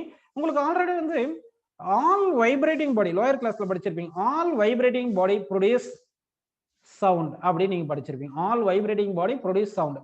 All the sounds are not audible அப்படின்னு தெரியும். The sound which is frequency greater than or equal to 20 Hz, less than or equal to 20,000 Hz, இப்படி இருக்கிற சவுண்ட் தான் வந்து நமக்கு ஆடியபிளா இருக்கும். இப்போ நான் ஒரு ஸ்டேட்மெண்ட் சொல்றேன், அது ட்ரூ ஆ ஃபால்ஸா நீங்க சொல்லணும். யார் யார் சொல்றீங்க பார்க்கலாம். A sound wave whose frequency lies between 20 and 20,000 Hz must be audible அப்படின்னு சொல்றேன். இந்த ஸ்டேட்மெண்ட் ட்ரூ சொல்றீங்களா ஃபால்ஸ்னு சொல்றீங்களா? இன்னொரு முறை நான் வந்து உங்களுக்கு டிஃபைன் பண்ற பாருங்க. இப்போ சொன்ன statement, a sound whose frequency lies between 20 Hz and 20,000 Hz, it must be audible சொல்லியிருக்கேன். இந்த ஸ்டேட்மெண்ட் வந்து ஃபால்ஸ். ஆக்சுவலா ஒரு சவுண்ட் வந்து ஆடியபிளா இருக்கணும் அப்படின்னா வந்து ஒரு சவுண்ட் வந்து ஆடியபிளா இருக்கணும் வச்சுங்க, அந்த சவுண்ட் வந்து ஃப்ரீக்வன்சி 20 to 20,000 Hz இருந்துட்டா மட்டும் போதாது. அந்த சவுண்டுடைய அந்த சோகால்டு சவுண்ட் ப்ரொடியூஸ் உடைய லவுட்னஸும் சர்டைன் அமௌண்ட் இருக்கணும். அதாவது இன்டென்சிட்டியும் சர்டைன் அமௌண்ட் இருக்கும். அதாவது நான் இங்க பேசிட்டு இருக்கேன், உங்களுக்கு இந்த எலக்ட்ரிக்கல் டிவைஸ் யூஸ் பண்றதுனால தான் உங்களுக்கு ஆம்பிளிஃபை ஆகுது. அங்க வந்து நீங்க அந்த டிவைஸ்ல சவுண்ட் கேட்கறீங்க. ஒருவேளை நீங்க இந்த டிவைஸ் எல்லாம் யூஸ் பண்ணாம நான் இங்க வீட்டுல இருந்து கத்திட்டு இருந்தா உங்க வீட்டுக்கு கேட்குமா? சவுண்ட் கேட்காது. ஏன்னா வந்து டிஸ்டன்ஸ் டிராவல் ஆக இன்டென்சிட்டி குறைஞ்சிரும். அப்ப இன்டென்சிட்டி குறைஞ்சிருச்சுன்னா என்ன ஆயிரும்னா அந்த சவுண்ட் உங்களுக்கு ஆடியபிளா இருக்காது. ஆனா ஃப்ரீக்வன்சி நான் பேசுற ஃப்ரீக்வன்சி வந்து பிட்வீன் 20 and 20,000 Hz தான் இருக்கு. அப்ப வந்து ஒரு சவுண்ட் வந்து நமக்கு ப்ரொடியூஸ் ஆகுது இல்லைங்களா, அந்த சவுண்ட் வந்து ஆடியபிளா இருக்குன்னா ரெண்டு கண்டிஷனா சாட்டிஸ்ஃபை பண்ணும். அதுல ஒரு கண்டிஷன் வந்து ஃப்ரீக்வன்சி 20 to 20,000 Hz இருக்கணும். இன்னொரு கண்டிஷன்னா பாத்தீங்கன்னா இந்த இன்டென்சிட்டி ஆஃப் சவுண்ட் வந்து கிரேட்டர் தேன் சம் மினிமம் லெவலா இருக்கணும். புரியுதுங்களா? இப்ப இன்டென்சிட்டி ஆஃப் சவுண்டை நம்ம குறைச்சிட்டே போவோம். அப்ப நமக்கு ஆடியபிலிட்டி வந்து அப்படியே குறைஞ்சிட்டே போகும். ஒரு பர்டிகுலர் இன்டென்சிட்டி மினிமம் இன்டென்சிட்டி வரும். அந்த இன்டென்சிட்டியோட கம்மியான இன்டென்சிட்டியா இருந்துச்சுன்னா சவுண்ட் வந்து cannot be audible. ஸோ அப்போ அங்க வந்து ஒரு டேர்ம் கொண்டு வரேன் நான், பாருங்க நல்லா கவனிங்க. இப்போ நம்ம ஆக்சுவலா எதை டிஸ்கஸ் பண்றோம்னா சவுண்ட் லெவல் என்ற டாபிக்கை பார்க்கணும். இதுதான் ஐஐடில கேட்பாங்க கொஸ்டின். நீட்ல டிஃபிகல்ட்டா கேட்கணும்னா கேட்கலாம். சரி, இந்த சவுண்ட் லெவல் வரதுக்கு தான் நம்ம இன்டென்சிட்டியை பத்தி பார்த்தோம். இப்போ வந்து ஒரு மினிமம் இன்டென்சிட்டின்னு நான் ஃபிக்ஸ் பண்றேன். அந்த மினிமம் இன்டென்சிட்டியை விட சோர்ஸ் சவுண்ட் ப்ரொடியூஸ் பண்றது கம்மியான சவுண்டா இருந்துச்சுன்னா நமக்கு வந்து ஆடியபிளா இருக்காது. So if intensity of the sound below the minimum value so that is audible. அப்போ ஆடியபிளா இருக்குன்னா அந்த மினிமம் இன்டென்சிட்டியை விட அதிகமா இருக்கணும் இன்டென்சிட்டி. அதை தான் நம்ம என்ன சொல்றோம்னா த்ரெஷோல்ட் இன்டென்சிட்டி. த்ரெஷோல்ட் இன்டென்சிட்டி அப்படின்னு நம்ம எடுத்துக்கிறோம். சரி, அப்போ வந்து நல்லா ஞாபகம் வச்சுங்க, intensity of the sound more than threshold இன்டென்சிட்டியா இருந்தால் தான் ஆடியபிளா இருக்கணும். இந்த threshold intensity for average human பீயிங்க்கு என்ன எவ்வளோன்னு பார்த்தீங்கன்னா வந்து 10⁻⁻12 watt per metre square threshold intensity. அப்போ வந்து இந்த இன்டென்சிட்டி ஆஃப் சவுண்ட் வந்து லெஸ் தென் 10⁻⁻12 இருந்துச்சுன்னா நமக்கு கேட்காது. ஸோ அப்போ இன்டென்சிட்டி ஆஃப் சவுண்ட் நான் இன்டென்சிட்டி ஆஃப் சவுண்ட் வந்து 0ல இருந்து 10⁻⁻12 வரைக்கும் இன்க்ரீஸ் பண்ணாலுமே நமக்கு வந்து என்ன ஆகும், உங்களுக்கு சவுண்டை கேட்டு இருக்காது. ஆனா 10⁻⁻12 வாட் பர் மீட்டர் ஸ்கொயர்ல இருந்து இன்டென்சிட்டியை கொஞ்சம் கூட்டினா அப்போ உங்களுக்கு சவுண்ட் கேட்கிற மாதிரி ஆரம்பிக்கும். நல்லா புரியுதுங்களா உங்களுக்கு? அப்போ 10⁻⁻12 watt per metre square intensity இருக்குல்ல, இதுதான் த்ரெஷோல்ட் இன்டென்சிட்டி. இந்த த்ரெஷோல்ட் இன்டென்சிட்டி ஆஃப் சவுண்ட் கூட்டிட்டே வரை த்ரெஷோல்ட் இன்டென்சிட்டி வரும்போது தான் 0 இன்டென்சிட்டி கேட்கிற மாதிரி இருக்கும். அதை விட அதிகமாக வரும்போது தான் இன்டென்சிட்டி கூடும். அப்படின்னா உங்களுக்கு நம்ம என்ன பண்ணலாம்னா த்ரெஷோல்ட் இன்டென்சிட்டியில வரும்போது தான் உங்களுக்கு சவுண்ட் கேட்குதுன்னா அந்த இன்டென்சிட்டியில இருக்கும் போது தான் நமக்கு கேட்க ஆரம்பிக்குதுன்னா அப்போ வந்து 0ன்னு ஒரு டேர்மை வந்து நம்ம டிஃபைன் பண்ண வேண்டியதா இருக்கு. புரியுதுங்களா நான் சொல்றது? பாருங்க, இன்டென்சிட்டி ஆஃப் சவுண்ட் 0ல இருந்து கூட்டிட்டு வந்தாலும் 10⁻⁻12 வரும்போது தான் நமக்கு கேட்கறதுக்கு ஆரம்பிக்குது.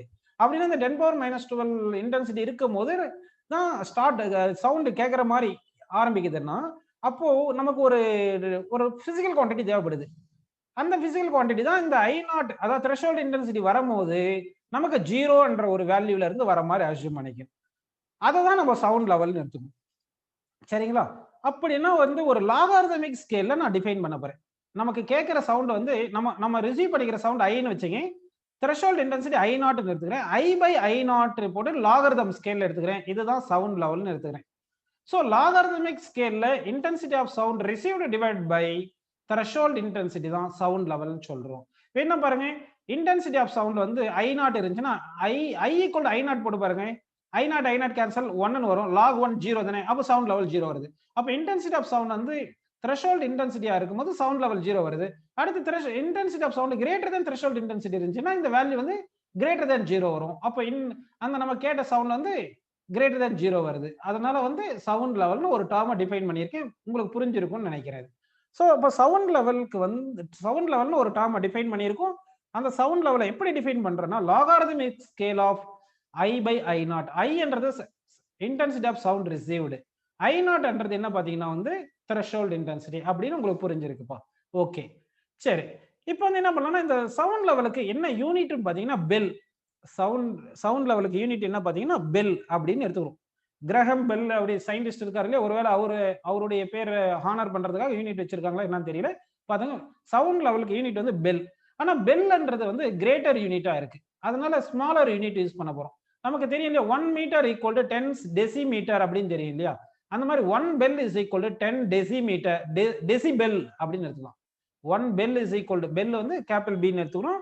1 பெல் இஸ் ஈக்குவல் எவ்வளவு சொல்றேன்னா 10 டெசிபெல் அப்படின்னு நம்ம சொல்லிடுறோம். ஓகேங்களா? சரிப்பா. அப்ப பெல்ல வந்து டெசிபெல்ல மாத்துறோம். நமக்கு எல்லாமே கொஸ்டின் டெசிபெல்ல தான் வரும். அப்ப பெல் பிளேஸ்ல 10 டெசிபெல் போட்டீங்கன்னா 10 log of I/I0 இது டெசிபெல்ல வருது. இதுதான் சவுண்ட் லெவலுக்கு வருது. புரியுதுங்களா உங்களுக்கு? இப்போ இந்த கொஸ்டின் யாருக்கு புரிஞ்சிருக்குன்றதை நம்ம பார்ப்போம். ஒரு கொஸ்டின் கேட்போம் பாருங்க. இப்போ வந்து என்ன பண்ணலாம்னா sound level is equal to 10 log I/I0 வந்திருக்கு. சரி, இப்போ ஒரு I0 இருக்கு. I0ன்றது த்ரெஷோல்ட் இன்டென்சிட்டி, I ன்றது ரிசீவ்ட் இன்டென்சிட்டி. ஓகேங்களா? இன்டென்சிட்டி ஆஃப் தி சவுண்ட் வந்து இன்டென்சிட்டி வந்து ஸ்கேலார் குவான்டிட்டி. நல்லா ஞாபகம் வச்சுக்கணும். இன்டென்சிட்டி வந்து ஸ்கேலார் குவான்டிட்டி அப்படின்னு வருது. இப்போ வந்து ஒரு மேன் இருக்கா, அப்படி இந்த மேன் வந்து சவுண்டை ப்ரொடியூஸ் பண்றாரு. அப்ப இன்டென்சிட்டி ஆஃப் சவுண்ட் ஐன்னு வருது. இதனுடைய கரஸ்பாண்டிங் சவுண்ட் லெவல் வந்து எக்ஸ்ன்னு எடுத்துக்கலாம். கரஸ்பாண்டிங் சவுண்ட் லெவல் எக்ஸ்ன்னு எடுத்துக்கலாம். இப்போ வந்து 5 மேன் 5 பேர் ஐடென்டிக்கலா சவுண்டை ப்ரொடியூஸ் பண்றாங்க. ஒவ்வொருத்தரும் இன்டென்சிட்டி I இன்டென்சிட்டியை ப்ரொடியூஸ் பண்றாங்க. ஓகேங்களா? I இன்டென்சிட்டியை ஒவ்வொருத்தரும் இப்படி ப்ரொடியூஸ் பண்ணும்போது சேம் ஃபேஸ்ல இருக்கிற மாதிரி அஸ்யூம் பண்ணிக்கிங்க. அப்போ 5I இன்டென்சிட்டி வரும் இல்லையா. இப்போ ஒரே ஒரு பர்சன் வந்து இன்டென்சிட்டி சவுண்ட் ப்ரொடியூஸ் பண்ண இன்டென்சிட்டி ஐன்னு இருந்தால் அந்த சவுண்ட் லெவல் வந்து எக்ஸ்ன்னு வந்திருக்கு. இப்போ 5 persons are producing intensity I and எல்லாருடைய வேவ்ஸும் சேம் டைரக்ஷன் வர மாதிரி சும்மா அஸ்யூம் பண்ணி 5Iன்னு வருது இல்லையா. இப்போ இந்த சவுண்ட் லெவல் வந்து என்ன வந்திருக்கும்? 5 பேர் சேர்ந்து ப்ரொடியூஸ் பண்ணும்போது சவுண்ட் லெவல் எவ்வளவு வந்திருக்கும்? ஒருத்தர் ப்ரொடியூஸ் பண்ணும்போது எக்ஸ் இருக்கு, 5 பேர் ப்ரொடியூஸ் பண்ணும்போது என்ன வரும்ன்றது சொல்றீங்களா? ஆப்ஷன்ஸ் கொடுத்துடலாம்.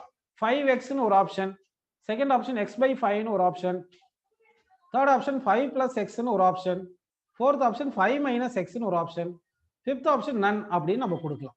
ஓகே, ஸோ இப்போ இதுக்கு வந்து நம்ம சால்வ் பண்ணணும். எப்படி சால்வ் பண்ணலாம் பாருங்க. இங்க சவுண்ட் லெவலுக்கு என்ன ஃபார்முலா சொல்லுங்க? அதான் X that is equal to 10 log of I/I0 தானே பார்த்தோம்.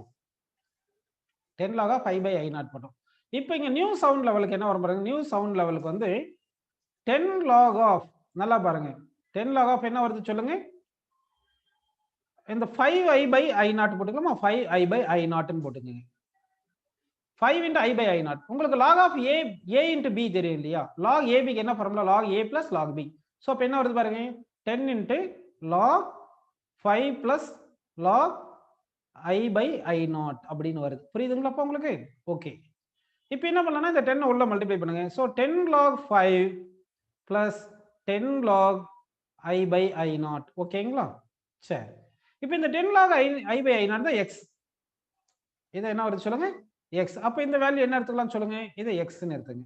அப்போ X எடுத்தோம்னா அப்போ நியூ சவுண்ட் லெவல் என்ன வந்திருக்குன்னா 10 log 5 plus X அப்படின்னு நமக்கு கிடைச்சிருக்கு. அப்படின்னா 10 log 5ன்னு பிளஸ் எக்ஸ்ன்னு நம்ம கொடுக்கவே காணும். அப்படியே தானே பாருங்க. இதெல்லாம் புரிஞ்சுங்களா? ஒன்றும் இல்லை, இன்டென்சிட்டி சவுண்ட் லெவலுக்கு என்ன formula? 10 log I by I naught. I பிளேஸ்ல மொத்த இன்டென்சிட்டி சப்ஸ்டிட் பண்ணிருங்க, முடிஞ்சு அவ்வளவுதான்.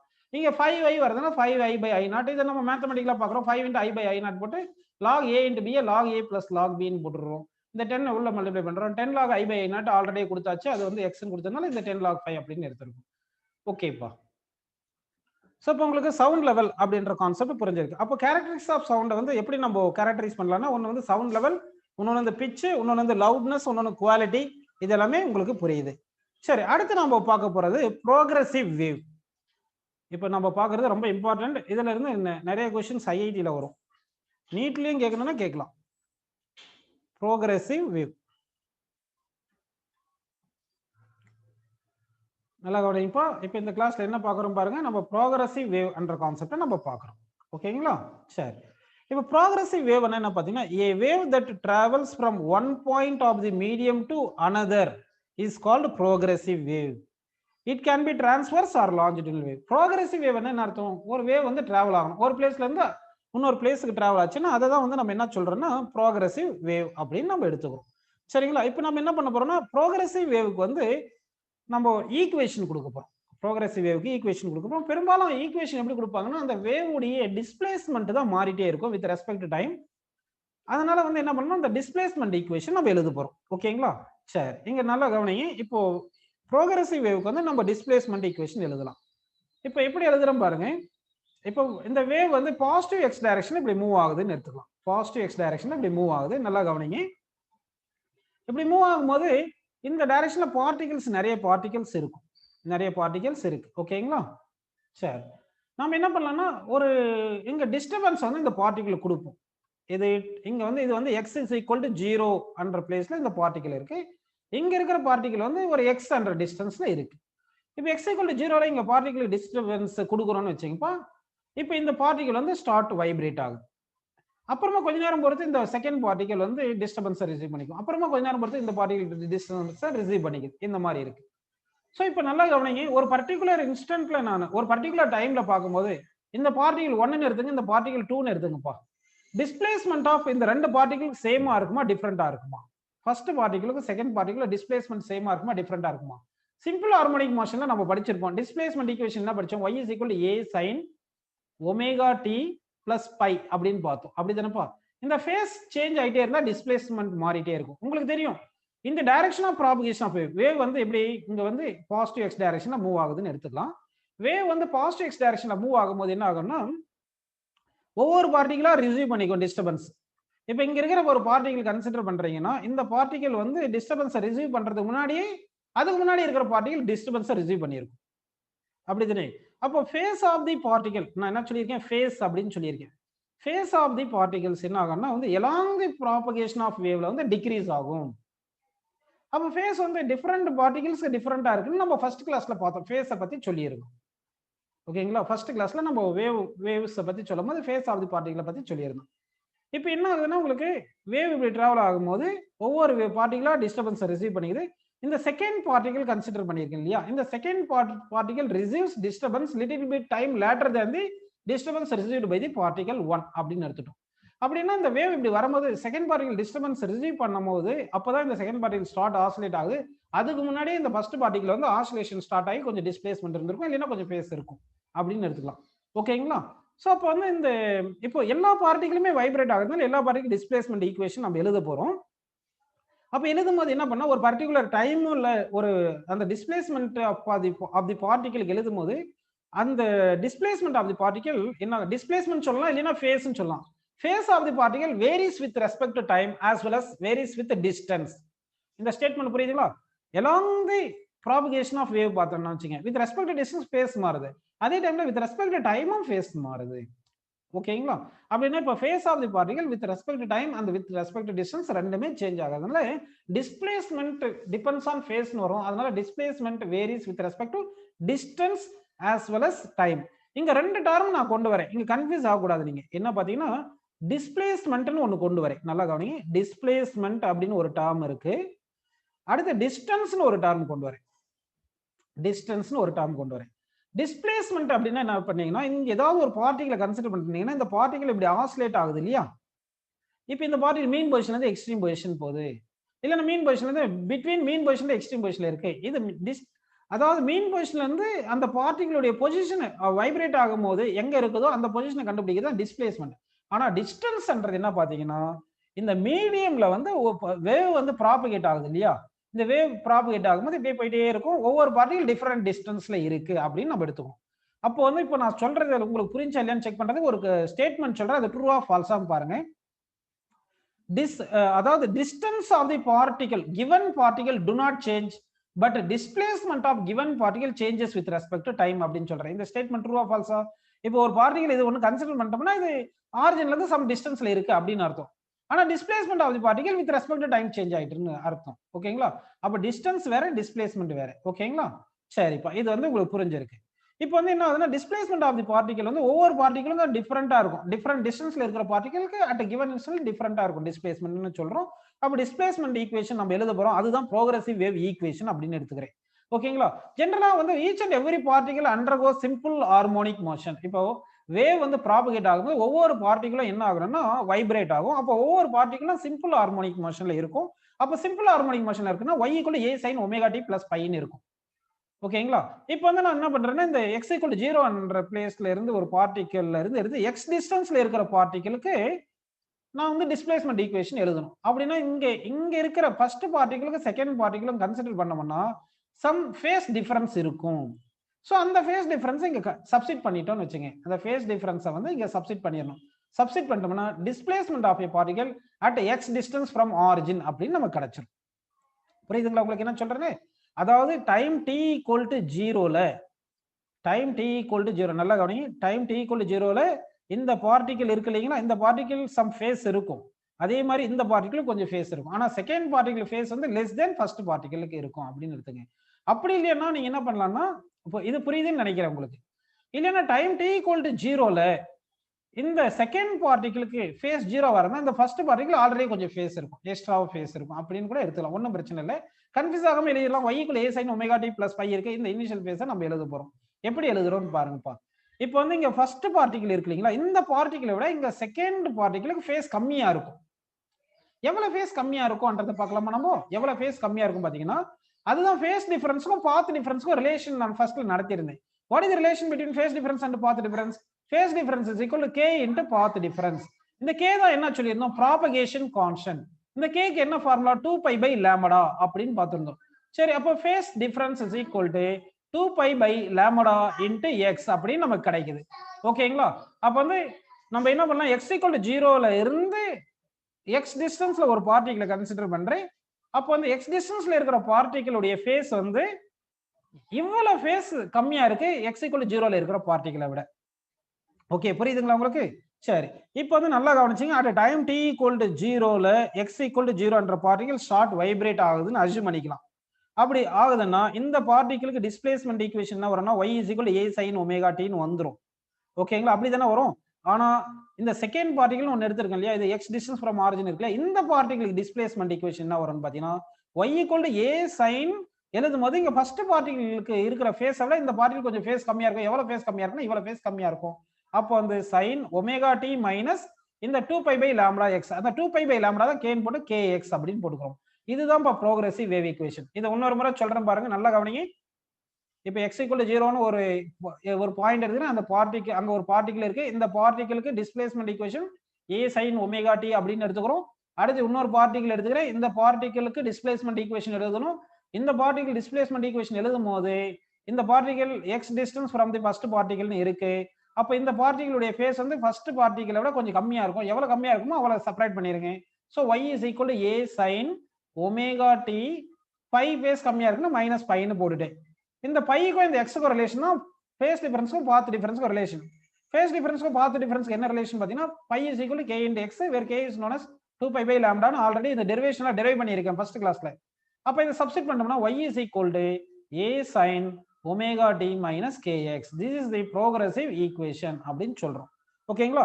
இந்த ப்ரோகிரசிவ் வேவ்ன்றது ஹார்மோனிக் வேவ். ஏன் ஹார்மோனிக் வேவ்னு சொல்றோம்னா இது ஹார்மோனிக்கலா சேஞ்ச் ஆகுது. அதாவது சிம்பிள் ஹார்மோனிக் மோஷன்ல எப்படி சேஞ்ச் ஆகுது, y = a sin omega t, இங்க sin omega t அப்படி தானே வருது. அதனால ப்ரோகிரசிவ் வேவ் வந்து ஹார்மோனிக் வேவ் சொல்றோம். சோ இந்த ப்ரோகிரசிவ் வேவ் ஈக்குவேஷன் ஈக்குவேஷன் இப்போ நம்ம எழுதுறோம். இந்த ப்ரோக்ரசிவ் வேவ் ஈக்குவேஷன் தான் displacement equation. That is equal என்ன வருது பார்த்தீங்கன்னா a sin omega t minus kx அப்படின்னு நம்ம எழுதிக்கிறோம். ஓகேங்களா? சரிப்பா. இப்போ வந்து என்ன பண்ணலாம்னா ஒமேகாக்கு என்ன ஃபார்முலா சொல்லுங்க? 2 π / t. ஒமேகாக்கு வந்து ஃபார்முலா 2 π / t. k க்கு என்ன ஃபார்முலா வரும் சொல்லுங்க? k வந்து 2 π / லாம்டா. சரிங்களா? ஒமேகா பை k என்ன சொல்லலாம்? யார் கரெக்டா சொல்றீங்க பார்க்கலாம். Omega by k is equal என்ன வரும்? 2 π கேன்சல் பண்ணா லாம்டா பை t தான வருது. அப்ப டிஸ்டன்ஸ் பை டைம் தானே. அப்ப டிஸ்டன்ஸ் பை டைம்னா இது வெலாசிட்டின்னு சொல்லலாம்ல. வெலாசிட்டினா ரெண்டு வெலாசிட்டி சொல்லியிருக்கேன். ஒன்னு பார்ட்டிகல் வெலாசிட்டின்னு சொல்லியிருக்கேன், இன்னொன்னு வேவ் வெலாசிட்டின்னு சொல்லியிருக்கேன். அப்ப இந்த லாம்டா பை t வந்து என்ன வெலாசிட்டி வருமோ அதுதான் ஒமேகா பை k. அப்போ ஒமேகா பை k என்றது பார்ட்டிகல் வெலாசிட்டின்னு வருமா வேவ் வெலாசிட்டின்னு வருமா சொல்லுங்க பார்க்கலாம். அதாவது ஒமேகான்றது ஆங்குலர் ஃப்ரீக்வன்சி, k என்றது propagation constant, omega by k is the wave வெலாசிட்டின்னு வருமா பார்ட்டிகல் வெலாசிட்டின்னு வருமா? ஆக்சுவலா ஒமேகா வந்து கான்ஸ்டன்ட், கேவும் கான்ஸ்டன்ட், வேவ் வெலாசிட்டி கான்ஸ்டன்டா இருக்கும், பார்ட்டிகல் வெலாசிட்டி வேரியபிளா இருக்கும். சோ இது வந்து வேவ் வெலாசிட்டி. இது வந்து என்ன பாத்தீங்கன்னா wave velocity. So what is the significance of omega by k? Significance of omega by k ன்னு கேட்டாங்கன்னா வேவ் வெலாசிட்டி அப்படின்னு சொல்லிக்கணும். Significant of omega by k னா வேவ் வெலாசிட்டி அப்படின்னு எடுத்துக்கலாம். அப்படின்னா நமக்கு ஒரு ரிலேஷன் கிடைச்சிருக்கு. என்ன ரிலேஷன் கிடைச்சிருக்கு பாத்தீங்கன்னா omega by k is equal to wave velocity. அப்போ omega is equal to k into wave velocity அப்படின்னு நம்ம எழுதிக்கலாம். ஓகே, இது புரிஞ்சுங்களா உங்களுக்கு? இந்த ஒமேகாக்கு வந்து 2 பை t ன்னு வந்திருக்கு, k வந்து 2 பை லாம்டா, ரெண்டுத்தையும் டிவைட் பண்ணோம்னா நமக்கு இந்த மாதிரி கிடைக்குதுப்பா. சரிப்பா. இப்போ வந்து என்ன பண்ணலாம்னா இந்த ஈக்குவேஷனை நம்ம கொஞ்சம் மாத்தி எழுதலாம். எப்படி எல்லாம் மாத்தி எழுதலாம் பாருங்க. Displacement equation is equal to கவனிங்க y is equal to a sin omega பிளேஸ்ல நம்ம 2 π / t ன்னு போட்டுக்கலாமா? இன்டு t ன்னு போடுங்க. மைனஸ் k பிளேஸ்ல 2 π / லாம்டா ன்னு போட்டுக்கலாமா? இன்டு x ன்னு போட்டுக்கலாம். இப்போ என்ன பண்ணலாம்னா y is equal to a sin இந்த 2 π காமனா எடுத்துட்டீங்கன்னா t by capital T minus x by lambda. இன்னும் ஒரே ஒரு கான்செப்ட் மட்டும் உங்களுக்கு சொல்ல மறந்துட்டீங்க. இப்போ வந்து டைம் t அதாவது x equal to 0ல டைம் t equal to 0ல இனிஷியல் ஃபேஸ் ஆஃப் இந்த பார்ட்டிகல் 0வா இருந்தா இந்த ஃபார்முலா. ஒருவேளை x equal to 0ல டைம் t equal to 0ல இந்த ஃபர்ஸ்ட் பார்ட்டில் கொஞ்சம் இனிஷியல் ஃபேஸ் இருக்குன்னு வெச்சீங்க, π 0 இருந்துச்சுன்னா அந்த π 0 இங்க வந்திருக்கும், பிளஸ் π 0 வரும். அப்ப இது வந்து இனிஷியல் ஃபேஸ். சோ அப்ப ஃபார்முலா வரும்போது உங்களுக்கு இதுக்கு என்ன வரணும்? அடிஷனலா இந்த ஃபார்முலா எழுதும்போது இனிஷியல் ஃபேஸும் இருக்கும். ஒருவேளை டைம் t equal to 0ல ஃபேஸ் இல்லைன்னா x equal to 0ல டைம் t equal to 0ல இனிஷியல் ஃபேஸ் 0 வரணும், அந்த π 0 0 போட்டுக்கணும். ஓகே, புரியுதுங்களா? இந்த π 0 நான் விட்டுருவேன் எழுதும்போது. இருந்தாலும் நம்ம initial time t equal to 0ல x equal to 0ல சம் இனிஷியல் ஃபேஸ் இருந்துச்சுன்னா அதை நம்ம எடுத்துக்கணும். ஓகேங்களா? சோ t என்றது given instant of time, x என்றது at given position, அது ஆரிஜின்ல இருந்து எந்த டிஸ்டன்ஸ்ல பார்ட்டிகல் இருக்குன்னு எடுத்துக்கிறோம். π 0 என்றது at time t equal to 0 initial ஃபேஸ்னு எடுத்துக்கிறோம். a என்றது ஆம்ப்ளிட்யூட், t வந்து டைம் பீரியட், லாம்டா என்றது வேவ் லென்த், y என்றது displacement of the so called given particle அப்படின்னு நம்ம எடுத்துக்கலாம். ஓகேங்களா? இது வரைக்கும் உங்களுக்கு புரிஞ்சிருக்கு. இன்னும் இந்த ப்ரோக்ரசிவ் வேவ் ஈக்குவேஷனை வேற மாதிரி எப்படி மாத்தி எழுதலாம்ன்றதை நம்ம பார்க்கலாம் பாருங்க. y equal to a sin இந்த ஃபார்முலா இருக்கு இல்லீங்களா? இந்த இனிஷியல் π 0 எல்லாம் இதுக்கு மேல விட்டுறேன் நானே. அது இருக்கிற இனிஷியல் ஃபேஸ் கொடுத்தா அது போட்டுக்கலாம்னு வெச்சுங்க. இது ரெண்டுத்துலயும் நம்ம ஒமேகா காமன் எடுப்போம். ஒமேகா காமன் எடுத்தா sin into ஒமேகா காமன் எடுத்துட்டா என்ன வந்துருது சொல்லுங்கப்பா? இங்க t இருக்கும், minus k by omega into x ன்னு போட்டுக்கலாம். அப்படின்னு போட்டுக்கலாமா? அப்படி எழுதுனா y is equal to a into sin, இது என்ன வருது பாருங்க, ஒமேகான்னு போட்டு t minus k by omega வந்து 1 by v, அப்ப x by v இப்படின்னு வருது. இது எல்லாமே different form of equation of a progressive wave அப்படி எழுதணும். இதுலயே கூட நம்ம எப்படி எழுதலாம்? 1 by t வந்து நம்ம ஃப்ரீக்வன்சின்னு கூட போட்டுக்கலாம், f into t ன்னு அப்படி எழுதிக்கலாம். சோ இப்படி எழுதலாம். இன்னொரு ஈக்குவேஷன் நான் எழுத போறேன். எப்படின்னு எழுத போறேன் பாருங்க. இந்த ஈக்குவேஷன் இருக்கு இல்லையா? அதாவது இந்த ஈக்குவேஷன்ல k காமனா வெளிய எடுத்துருங்க. k காமனா எடுத்தீங்கன்னா என்ன வரும் சொல்லுங்க? y equal to a sin k காமனா எடுத்துட்டோம்னா, k காமனா எடுத்தா என்ன வரும் பாருங்க. இங்க இது புரியுதா பாருங்க உங்களுக்கு? Omega by k into t minus x ன்னு வந்திருக்கும். கரெக்ட்டுங்களா? சரி, இப்போ y is equal to a sin k into omega by k தான் வேவ் வெலாசிட்டி பார்த்திருக்கோம். ஒமேகா பை k தான் wave velocity. So wave velocity into time minus x அப்படின்னு நம்ம எடுத்துக்கிறோம். சோ இந்த மாதிரி ப்ரோக்ரசிவ் வேவ் ஈக்குவேஷன் வந்து டிஃபரண்ட் ஃபார்ம்ல நமக்கு எது வேணும்னாலும் அப்படி யூஸ் பண்ணிக்கலாம். ப்ராப்ளம்ஸ் சால்வ் பண்றதுக்கு எதுக்கு எந்த மாதிரி ஃபார்முலா தேவைப்படுதோ அந்த ஃபார்முலாஸை நம்ம யூஸ் பண்ணிக்கலாம். சரி, இப்போ வந்து இங்க what is the meaning of minus? இங்க டிஸ்பிளேஸ்மெண்ட் ஈக்குவேஷன், அதாவது அட் x டிஸ்டன்ஸ் ஃப்ரம் ஆரிஜின்ல இருக்கிற பார்ட்டிகளுக்கு, அதாவது ஒரு பார்ட்டிகல் நான் கன்சிடர் பண்ணியிருக்கேன், எக்ஸ் டிஸ்டன்ஸ்ல இருக்கிற பார்ட்டிகலுக்கு வந்து டி செகண்ட்ல ஒரு பர்டிகுலர் இன்ஸ்டன்ட்ல டிஸ்பிளேஸ்மெண்ட் ஈக்குவேஷன் அப்படி எழுதியிருக்கும். y = a sin omega t minus kx னு எழுதியிருக்கேன். இந்த மைனஸ் இண்டிகேட்ஸ் என்னப்பா? இந்த மைனஸ் இண்டிகேட் என்னவா இருக்கும்? என்ன what is the meaning of minus? அதாவது இந்த மைனஸ் என்ன சொல்லுதுன்னா, இந்த direction of propagation of wave, அதாவது நம்ம வந்து ப்ரோக்ரசிவ் வேவ் டைரக்ஷன்ல இப்படி மூவ் பண்ணோம்னா என்ன ஆகுதுன்னா உங்களுக்கு ஃபேஸ் டிக்ரீஸ் ஆகுது. அதுதான் இந்த மைனஸ் மீனிங்கா இருக்கு. ஓகேங்களா? ஒருவேளை நம்ம ப்ரோக்ரசிவ் வேவ் டைரக்ஷனுக்கு ஆப்போசிட்ல போறோம்னு வச்சுங்க. இப்போ பாசிட்டிவ் எக்ஸ் டைரக்ஷன்ல போனோம்னா இது மைனஸ் வந்திருக்கு. ஒருவேளை ஆப்போசிட் டைரக்ஷன்ல போனா அப்ப நெகட்டிவ் எக்ஸ் டைரக்ஷன் போனோம்னா இந்த டிஸ்பிளேஸ்மெண்ட் ஈக்குவேஷன் என்ன வரும் சொல்லுங்க? y = a sin omega t plus kx னு போட்டுக்கணும். இப்போ ஏன் plus kx னா அதாவது ப்ரோக்ரசிவ் வேவுக்கு இந்த டைரக்ஷன் ஆஃப் ப்ரோக்ரசிவ் அதாவது வேவ் ப்ராபகேட் ஆகிற டைரக்ஷன்ல போனாதான் என்ன ஆகும்னா உங்களுக்கு ஃபேஸ் டிக்ரீஸ் ஆகுது. அப்போ opposite to the direction of progressive wave move ஆகிறதுக்கு வேவ் டிராவல் ஆகிற டைரக்ஷனுக்கு ஆப்போசிட்ல மூவ் ஆகுனீங்கன்னா அப்ப என்ன ஆகும்? ஃபேஸ் இன்க்ரீஸ் ஆகும் இல்லையா? அப்போ வந்து இங்க பிளஸ் போறது காரணம் வந்து phase increases when we move opposite to the progressive wave. Motion of progressive wave வரும்போது இது வருதுப்பா. ஓகேங்களா? இது உங்களுக்கு புரிஞ்சிருக்கும். சரி, இப்போ வந்து நல்லா கவனிங்க. இப்போ நம்ம என்ன பண்றோம்னா அந்த ப்ரோக்ரசிவ் வேவ் அப்படின்னு எடுக்கிறோம். அதாவது ஒரு வேவ் வந்து ஒரு மீடியம்ல ஒரு ஸ்ட்ரைட் லைன்ல மூவ் ஆகுது. இதுல வந்து டிஃப்ரெண்ட் பார்ட்டிகல்ஸ் நம்ம கன்சிடர் பண்றோம். கரெக்ட்டுங்களா? இப்போ எல்லா பார்ட்டிகளுமே மீன் பொசிஷன்ல இருக்காது. All the particle do not present at mean position at given instant of time. எல்லா ஒரு பர்டிகுலர் டைம்ல நம்ம இந்த மீடியம்ல வந்து இப்போ வேவ் ப்ராபகேட் ஆயிட்டு இருக்குப்பா. நல்லா கவனிங்க, வேவ் வந்து ப்ராபகேட் ஆயிட்டு இருக்கு. அப்ப வேவ் ப்ராபகேட் ஆகும்போது எல்லா பார்ட்டிகளும் ஃபேஸ் சேமா? ஃபேஸ் சேம் கிடையாது. அப்ப ஃபேஸ் டிஃபரெண்டா இருந்தா டிஸ்பிளேஸ்மெண்ட் ஆஃப் தி பார்ட்டிகல் எப்படி இருக்கும்? உங்களுக்கு டிஃபரெண்டா இருக்கும். ஒவ்வொரு பார்ட்டிகலும் ஒவ்வொரு பிளேஸ்ல இருக்கும். டிஸ்பிளேஸ்மெண்ட் டிஃபரெண்டா இருக்கும். அப்படிதானே இருக்கு? ஸோ அப்போ வந்து நல்லா கவனிங்க, at given instant different particles are having different displacement அப்படின்னு நம்ம எடுத்துக்கிறோம். ஆனா ஏதாவது ரெண்டு பார்ட்டிகளுக்கு சேம் டிஸ்பிளேஸ்மெண்ட் இருக்கலாம். எப்படின்னா வேவ்லென்த் டிஸ்டன்ஸ்க்கு நம்ம வேவ்லென்த் டிஸ்டன்ஸ்ல ரெண்டு பார்ட்டிகல்ஸ் எடுக்கிறோம். Two particles are separated by wavelength distance எடுத்தோம்னா அப்போ வந்து அந்த ரெண்டு பார்ட்டிகளுக்கும் சேம் ஃபேஸ் இருக்குன்னு தானே சொன்னேன். சப்போஸ் ஒரு இப்படி கிராஃப் வரையுதுன்னு வச்சுங்க, டிஸ்பிளேஸ்மெண்ட்டுக்கும் டிஸ்டன்ஸ்க்கும் வரையணும். ஒவ்வொரு பார்ட்டிகளுக்கும் டிஸ்பிளேஸ்மெண்ட் வந்து எவ்வளவு இருக்குன்றது y ஆக்சிஸ்ல x ஆக்சிஸ்ல டிஸ்டன்ஸ் எடுத்து நான் கிராஃப் வரைஞ்சிருக்கேன். இப்படி வரையும்போது பாத்தீங்கன்னா இந்த பார்ட்டிகளுக்கும் இந்த பார்ட்டிகளுக்கும் எப்படி இருக்குன்னு சொல்லுங்க? சேம் ஃபேஸ்னு இருக்கும். ஆனா பிட்வீன் தீஸ் டூ பார்ட்டிகல் எல்லா பார்ட்டிகலும் ஃபேஸ் சேமா இருக்கும்னு சொல்ல முடியாது. அப்படின்னா இந்த டைரக்ஷன் ஆஃப் ப்ரோக்ரசிவ் வேவ்ல வந்து different particles are having different phase, different particles are having different displacement அப்படின்னு புரியுது.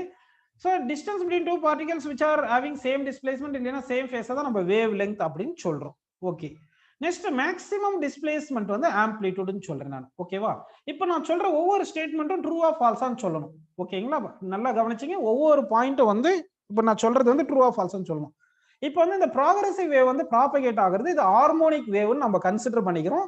ஏன் ஹார்மோனிக் வேவ்னு கன்சிடர் பண்றோம்னா each and every particle undergoes simple harmonic motion வரதுனால ஹார்மோனிக் வேவ் அப்படின்னு எடுத்துக்கிறோம். ஓகேவா? சரி, இப்போ ஃபர்ஸ்ட் பாயிண்ட் சொல்றேன், இது ட்ரூ ஆர் ஃபால்ஸா சொல்லுங்க. In the case of progressive wave, when wave propagates in the medium, each and every particle undergoes simple harmonic motion, and for all the particles frequency must be same. அப்படின்னு சொல்றேன். இந்த statement ஈக்குவலா not ஈக்குவலா? For each and every particle frequency சேமா இருக்கணும். இப்போ இந்த wave உடைய என்ன ஃப்ரீக்வன்சி இருக்குமோ அந்த வேவ் ஃப்ரீக்வன்சி தான் பார்ட்டிகளுக்கு இருக்கும். அப்படி தானே பாது? அப்போ அந்த ஒரே வேவ் தானே டிராவல் ஆகுது மீடியம்ல. So frequency of all the particles are equal. இந்த ஸ்டேட்மெண்ட் ட்ரூ. நீங்க கொஞ்சம் ஃபாஸ்டா சொல்லிட்டே வரணும், ட்ரூ ஆர் ஃபால்ஸ் ஆன். சரிங்களா? நெக்ஸ்ட் ஸ்டேட்மெண்ட் சொல்றேன் பாருங்க. இந்த case of progressive wave, when wave propagates, each and every particles are vibrating and all the particles are vibrating with the same amplitude. All the particles are vibrating with same amplitude அப்படின்னு சொல்லியிருக்கேன். All the particles are vibrating with same amplitude. அப்படி தானே வரணும்? எல்லா பார்ட்டிகளுமே simple harmonic மோஷனா இருக்கனால எல்லா பார்ட்டிகல்ஸும் ஆம்ப்ளிட்யூட் ஈக்குவல். ஸோ இந்த ஸ்டேட்மெண்ட் வந்து ட்ரூன்னு எடுத்துக்கிறோம். ஆனா different particles undergoes their maximum position in different interval of times. Different டைம்ஸ்ல தான் டிஃபரெண்ட் பார்ட்டிகல். இப்போ இந்த பார்ட்டிகல் இங்க மீன் பொசிஷன்ல இருக்கும்போது இங்க இருக்கிற பார்ட்டிகல் எக்ஸ்ட்ரீம் பொசிஷன் போயிருக்கு. அப்போ எல்லா பார்ட்டிகளும் எக்ஸ்ட்ரீம் பொசிஷன் சைமல்டேனியஸா போயிடாது. எல்லா பார்ட்டிகளும் சைமல்டேனியஸா மீன் பொசிஷனுக்கு வரணும் கிடையாது இந்த ப்ரோக்ரசிவ் வேவ்ல, இந்த கேஸ்ல. சரிங்களா? சரி, அடுத்த ஸ்டேட்மெண்ட் சொல்றேன், ட்ரூ ஆர் ஃபால்ஸ் சொல்லுங்க பாருங்க. When each and every particle, when the particles passes through their mean position, all the particles when passes through mean position, their velocities are equal. இந்த ப்ரோக்ரசிவ் வேவ்ல different particles are passes mean position different interval of time, different டைம்ல pass ஆகுது. ஆனா ஒவ்வொரு பார்ட்டிகளும் மீன் பொசிஷன்ல pass ஆகும்போது same வெலாசிட்டில pass ஆயிருக்கும். இப்போ இங்க இருக்கிற பார்ட்டிகல் வந்து மீன் பொசிஷன் வழியா பாஸ் ஆகும், வைப்ரேட் ஆகும்போது மீன் பொசிஷன்ல பாஸ் ஆகிற வெலாசிட்டி தான் இங்க இருக்கிற பார்ட்டிகல் மீன் பொசிஷன்ல பாஸ் ஆகும்போது வெலாசிட்டி இருக்கும் அப்படின்னு நான் சொல்றேன். ட்ரூ தான். ஏன்னா வந்து frequency same, amplitude same, mean பொசிஷன்ல வெலாசிட்டி வந்து மேக்ஸிமம் இருக்கும். ஸோ அப்போ velocity is equal to maximum velocity omega A தானே இருக்கிறோம். frequency same பண்ணா angular frequency same, amplitude same. So each and every particle vibrate with the same frequency, so same angular frequency. அதே மாதிரி எல்லா பார்ட்டிகளும் amplitude ஈக்குவலா இருக்கும். அதே மாதிரி எல்லா பார்ட்டிகளுக்கும் velocity when it passes through mean position சேமா இருக்கும். So kinetic energy for each and every particle when passes through mean position வந்து ஈக்குவலா இருக்கும் அப்படின்னு நம்ம எடுத்துக்கிறோம். சரி, இப்போ உங்களுக்கு இந்த டேர்ம்ஸ் எல்லாமே உங்களுக்கு புரிஞ்சிருக்குப்பா. இப்போ வந்து நம்ம என்ன பண்ணியிருக்கோம்னா அந்த ப்ரோக்ரசிவ் வேவ் ஈக்குவேஷன் எழுதியிருக்கோம். ஓகேங்களா? ப்ரோக்ரசிவ் வேவ் ஈக்குவேஷன் பாத்தீங்கன்னா ஜெனரலா வந்து y = a sin omega t minus kx plus initial phase அப்படின்னு எழுதியிருக்கேன் நான். ஓகே, இங்க ஒமேகா வந்து ஆங்குலர் ஃப்ரீக்வன்சி, k வந்து ப்ராபகேஷன் கான்ஸ்டன்ட், ஒரு இம்பார்ட்டன்ட் டேர்ம் வந்து omega by k = wave velocity அப்படின்னு நமக்கு வந்திருக்கு. சரி, இப்போ வந்து இது டிஸ்பிளேஸ்மென்ட் ஃபார் தி பார்ட்டிகல். இது இந்த y என்றது டிஸ்பிளேஸ்மென்ட், இந்த x தான் டிஸ்டன்ஸ். இந்த x வந்து மாறாது, ஒவ்வொரு பார்ட்டிகளுக்கும் இந்த x மாறாது. ஆனா y சேஞ்ச் ஆயிட்டு இருக்கும், டிஸ்பிளேஸ்மென்ட் சேஞ்ச் ஆயிட்டு இருக்கும் அப்படின்னு அஸ்யூம் பண்ணிக்கங்க. அப்கோர்ஸ் x1 சேஞ்ச் ஆகும், ஆனா அது கன்சிடர் பண்ண தேவையில்லை. கொஞ்சம் கன்ஃபியூஷன் ஆகாம இருக்கணும்ன்றதுக்காக தான். அதாவது எப்படி x சேஞ்ச் ஆகும்னா சொல்றேன் கேட்டுங்கப்பா. இப்போ இப்படிதான் எடுக்கிறோம். இது x = 0ல ஒரு பார்ட்டிகல் இருக்குன்னு வச்சுங்க. இப்போ இங்க ஒரு பார்ட்டிகலை கன்சிடர் பண்ணியிருக்கேன், x டிஸ்டன்ஸ்ல இருக்குன்னு எடுத்துக்கலாம்.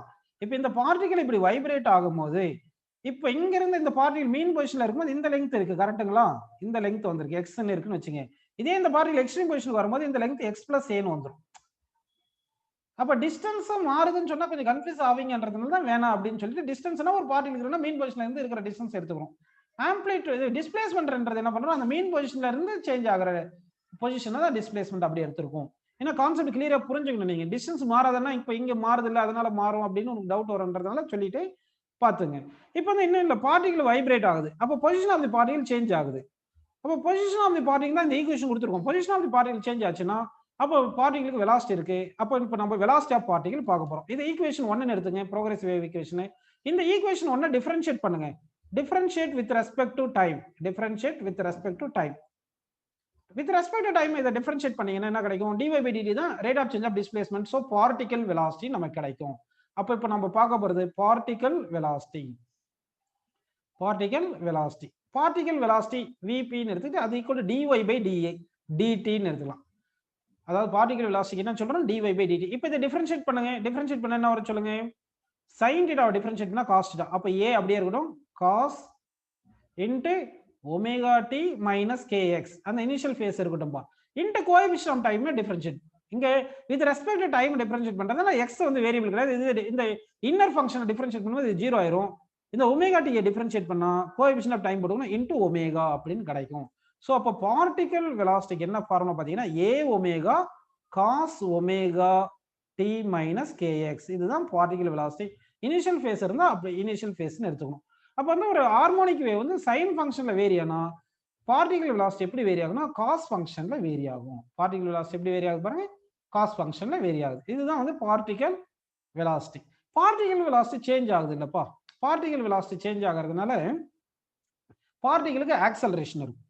ஸோ இப்போ இந்த செகண்ட் ஈக்குவேஷனை டிஃபரன்ஷியேட் பண்ணா பார்ட்டிகல் ஆக்சலரேஷன் கிடைக்கும். So differentiate equation 2 with respect to time அப்படின்னு எழுதிக்கலாம். வித் ரெஸ்பெக்ட் டு டைம் எழுதிக்கலாம். ஓகேங்களா? அப்படி எழுதினா ஆக்சலரேஷன் ஆஃப் தி பார்ட்டிகல் கிடைக்கும். Acceleration of the particle equal to rate of change of velocity of the particle. அப்போ second equation differentiate பண்ணுங்க. காஸை டிஃபரன்ஷியேட் பண்ணா மைனஸ் சைன், ஸோ மைனஸ் வருது. a ஒமேகா சைன் அப்படின்னு போட்டுட்டு இன்ட்டு இந்த ஒமேகா டி மைனஸ் இந்த kx இருக்கு இல்லைங்களா அப்படின்னு போட்டு இப்போ திருப்பி உள்ள இருக்கிற ஃபங்க்ஷன் டிஃபரன்ஷியேட் பண்ணா கோஎஃபிஷியன்ட் ஆஃப் டைம் வரும் இன்ட்டு ஒமேகான்னு வரும். அப்படின்னா particle acceleration equal to minus a இந்த omega into omega omega square போட்டு sine omega D minus kx அப்படின்னு வருது. சரி, இந்த ஒமேகா ஸ்கொயரை மட்டும் விட்டுட்டு பாருங்க, a sin omega D minus kx வந்து y தானப்பா. So that particle acceleration is equal to என்ன வருது பாருங்க, மைனஸ் ஒமேகா ஸ்கொயர் y. அந்த சிம்பிள் ஹார்மோனிக் மோஷன்ல வந்த மாதிரி இருக்கு. ஸோ இந்த ஈக்குவேஷன் நம்ம என்ன பண்ணலாம்னா ஈக்குவேஷன் 3ன்னு எடுத்துக்கலாம். ஈக்குவேஷன் 3 எடுத்துக்கலாம். சரி, இப்போ நல்லா கவனிங்க. அப்ப displacement varies with sine function, velocity varies with cos function, acceleration varies with minus sine function அப்படின்னு நமக்கு கிடைச்சிருக்குப்பா. இப்போ என்ன பண்ணலாம்னா, இந்த டிஸ்பிளேஸ்மென்ட் ஆஃப் தி பார்ட்டிகல் டைமை வச்சு மட்டும் சேஞ்ச் ஆகல. Displacement of the particle do not changes with respect to only depends on time கிடையாது, டிஸ்டன்ஸை பொறுத்தும் மாறுது. ஏன்னா வித் ஒரு பர்டிகுலர் பாயிண்ட்டை ஃபிக்ஸ் பண்ணிட்டு நம்ம வந்து என்ன பண்றோம்னா பொசிஷனை ஃபிக்ஸ் பண்ணிட்டு டைம் மாறிட்டே இருந்தா டிஸ்பிளேஸ்மெண்ட் மாறுது இல்லையா? அதே மாதிரி ஒரு பர்டிகுலர் இன்ஸ்டன்ட்ல different particles are at different டிஸ்டன்ஸ்ல இருக்கு. டிஃப்ரெண்ட் டிஸ்டன்ஸ்ல இருக்கிற பார்ட்டிகல் டிஃப்ரெண்ட் டிஸ்பிளேஸ்மெண்ட் இருக்கு இல்லையா? அப்ப displacement varies with respect to டிஸ்டன்ஸ்னு வருது. அப்படின்னா displacement equation with respect to டிஸ்டன்ஸ்ல நம்ம டிஃபரன்ஷியேட் பண்ணலாம். அப்போ y is equal to a sin omega t minus kx தான் ப்ரோக்ரசிவ் வேவ் ஈக்குவேஷன். கரெக்ட்டுங்களா? இதை வந்து நம்ம டிஃபரன்ஷியேட் பண்றோம் வித் ரெஸ்பெக்ட் டு x. அப்போ வந்து dy by dx ன்னு கிடைக்குது. ஓகேங்களா? dy by dx ஈக்குவல் என்ன வரும் பாத்தீங்கன்னா, இதை differentiate with respect to x பண்ணும்போது a இன்ட்டு சைனை டிஃபரன்ஷியேட் பண்ணா காஸ்னு வந்துட்டு இன்ட்டு ஒமேகா டி மைனஸ் கேஎக்ஸ்னு போட்டுட்டு இங்க வித் ரெஸ்பெக்ட் டு x தான் நம்ம டிஃபரன்ஷியேட் பண்றோம். அப்போ இதை டிஃபரன்ஷியேட் பண்ணும்போது இந்த இன்னர் ஃபங்க்ஷனும் டிஃபரன்ஷியேட் பண்ணும். அட் கிவன் டைம் என்றதுனால டைம் கான்ஸ்டன்ட் வச்சுட்டு இது 0ன்னு போட்டுருங்க. டிஃபரன்ஷியேட் பண்ணா இந்த மைனஸ் கேஎக்ஸ் டிஃபரன்ஷியேட் பண்ணா மைனஸ் கேன்னு கிடைக்கும். அப்போ dy by dx அப்படின்றது என்ன பாத்தீங்கன்னா என்ன பாருங்க, minus a k cos omega D minus k x அப்படின்னு நமக்கு கிடைக்குதுப்பா. ஸோ இதுதான் என்ன பார்த்தீங்கன்னா ஆக்சுவலாக வந்து இங்கே நான் ஒரு கான்செப்ட் உங்களுக்கு சொல்ல போறேன். இப்போ வந்து டிஸ்பிளேஸ்மெண்ட்டுக்கும் டிஸ்டன்ஸுக்கும் கிராஃப் வரைகிறேன். அட் கிவன் டைம்ல டிஸ்பிளேஸ்மெண்ட்டுக்கும் டிஸ்டன்ஸும் கிராஃப் வரைகிறேன். டிஸ்பிளேஸ்மெண்ட்டுக்கும் டிஸ்டன்ஸும் கிராஃப் வரைஞ்சா எப்படி வரணும்னு சொல்லுங்க, சைன் ஃபங்க்ஷன் வரணும். அப்போ கிராஃப் வந்து சைன் ஃபங்க்ஷன்ல கிராஃப் வரையணும் நம்ம. அப்போ டிஸ்பிளேஸ்மெண்ட்டை வந்து ஒய் ஆக்சிஸ்லையும் டிஸ்டன்ஸ் வந்து எக்ஸ் ஆக்சிஸ்ல எடுத்துக்கிறேன். டிஃப்ரெண்ட் பார்ட்டிகல்ஸ் டிஃப்ரெண்ட் டிஸ்டன்ஸ்ல இருக்கு. ஒரு பர்டிகுலர் டைம்ல ஒவ்வொரு பார்ட்டிகளுக்கு டிஸ்பிளேஸ்மெண்ட் எப்படி இருக்குன்னு பார்த்து அது கிராஃப் வரைஞ்சோம்னா displacement varies with respect to distance வந்து சைன் ஃபங்க்ஷன் வருது. அப்போ சைன் ஃபங்க்ஷன்ல நம்ம கிராஃப் வரையணும். அப்போ கிராஃப் வரையும் போது சைன் ஃபங்க்ஷன்ல வரும். எப்படி வருது கிராஃப்? இப்போ இந்த கிராஃப் இருக்கு இல்லைங்களா, இந்த கிராஃபோட ஸ்லோப் வந்து ஒவ்வொரு பாயிண்ட்ல கான்ஸ்டன்டா இருக்கா வேரியபிளா இருக்கா? வேரியபிளா இருக்கு. அப்போ ஸ்லோப் ஆஃப் கிராஃப்னா dy by dx அதுதான் இதுப்பா. அப்போ dy by dx என்றது ஸ்லோப் ஆஃப் டிஸ்பிளேஸ்மெண்ட் டிஸ்டன்ஸ் கிராஃபுக்கு தான் இந்த ஈக்குவேஷனை எடுத்திருக்கோம். அப்போ இது வந்து என்ன பண்ணலாம், dy by dx slope of displacement distance curve அப்படின்னு வச்சுக்கலாம். ஓகேங்களா? அப்போ slope of displacement distance curve எப்படி வேரி ஆகுது? மைனஸ் காஸ் ஃபங்க்ஷன்ல வேரி ஆகுது. மைனஸ் காஸ் ஃபங்க்ஷன்ல வேரி ஆகுது. அப்போ அதுக்கு அப்படியே ஸ்லோப்புக்கு கிராஃப் வரைஞ்சோம்னா எப்படி இருக்கும் பார்க்கலாமா? அதாவது dy by dx வந்து y ஆக்சிஸ்ல எடுத்துக்கிட்டு ஸ்லோப்பை வந்து x axis sorry dy by dx தான் ஸ்லோப். அப்போ dy by dx வந்து y ஆக்சிஸ்ல எடுத்துங்க, டிஸ்டன்ஸ் x ஆக்சிஸ்ல எடுத்து கிராஃப் வரைஞ்சா மைனஸ் ஆஃப் காஸ்ல கிராஃப் வரணும். Minus of cos. அப்போ மைனஸ் ஆஃப் காஸ்னா அப்படியே காஸ் வந்து 180 டிகிரி ரொட்டேட் பண்ணி வரைஞ்சிருங்க. காஸ் ஃபங்க்ஷன் இருக்கும் இல்லையா, அதை மைனஸ் 180 டிகிரி ரொட்டேட் பண்ணுங்க. என்ன மைனஸ் இருக்கு. அப்போ கிராஃப் வந்து நமக்கு எப்படி வந்திருக்கு பாருங்க, இப்படி வந்திருக்கு. இந்த மாதிரி கிராஃப் வருது. ஓகே, இது வரைக்கும் உங்களுக்கு புரிஞ்சிருக்கு. ஓகேங்களா? இந்த ஈக்குவேஷன் வந்து நம்ம என்ன பண்ணலாம்னா நல்லா கவனிங்க. இங்க வந்து ஈக்குவேஷன் 4ன்னு வச்சுங்க. ஈக்குவேஷன் 2ன்னு பார்த்தோம். இந்த ஈக்குவேஷன் 2 தான் என்ன பார்த்தா dy by dt. ஆக்சுவலா இந்த ஈக்குவேஷன் என்ன சொல்லுங்க, dy by dt. கரெக்ட்டுங்களா? சரி, இப்போ இது இங்க எழுதுறேன் பாருங்க நானு. இப்போ dy by dt என்றது தான் பார்ட்டிகல் வெலாசிட்டி. கரெக்ட்டுங்களா? இதுதான் என்னது, particle velocity. dy by dx தான் என்ன சொல்லுங்க, ஸ்லோப். dy by dt என்ன பார்த்தோம், a omega cos omega D minus kx ன்னு பார்த்தோம். இதுதான் ஈக்குவேஷன் 2. இப்போ ஈக்குவேஷன் 2 ஈக்குவேஷன் 4 டிவைட் பண்ணுங்க. 2 divided by 4 அப்படின்னு போட்டுக்கலாமா? Equation 2 divided by 4. ஈக்குவேஷன் 2 வந்து dy by dt divided by equation 4 வந்து dy by dx. இப்படி பண்ணும்போது இந்த cos omega D minus kx cancel ஆயிரும். அப்போ a கேன்சல் ஆயிட்டு என்ன வருது பாத்தீங்கன்னா மைனஸ் k by ஒமேகா அப்படின்னு கிடைச்சிருக்கு. மைனஸ் கே பை ஒமேகா தான் என்ன சொல்லுங்கப்பா, மைனஸ் கே பை இது இங்க பாருங்க. இது புரியுது தானப்பா உங்களுக்கு? அதாவது ஈக்குவேஷன் 2 வந்து ஈக்குவேஷன் 2 டிவைட் பை 4 தானே போட்டிருக்கோம். ஈக்குவேஷன் 2ல ஒமேகா இருக்கு, கே இருக்கு. அப்போ வந்து ஒமேகா பை கேன்னு போடணும். நம்ம இங்க என்ன பண்ணணும்னா ஒமேகா பை கேன்னு போடலாம். ஓகேங்களா? ஸோ அப்போ வந்து ஒமேகா பை கேன்னு எழுதிக்கலாம்ப்பா. ஒமேகா பை கேன்னு எழுதிருக்கோம். இப்போ ஒமேகா பை கே தான் என்ன சொல்லி இருந்தோம் சொல்லுங்க. ஆல்ரெடி நம்ம இங்கே பார்த்துருந்தோம் இல்லையா? இங்க பார்த்துருக்கோம் பாருங்க. Omega by k is known as wave velocity. Omega by k என்ன சொல்றோம், வேவ் வெலாசிட்டின்னு சொல்றோம்.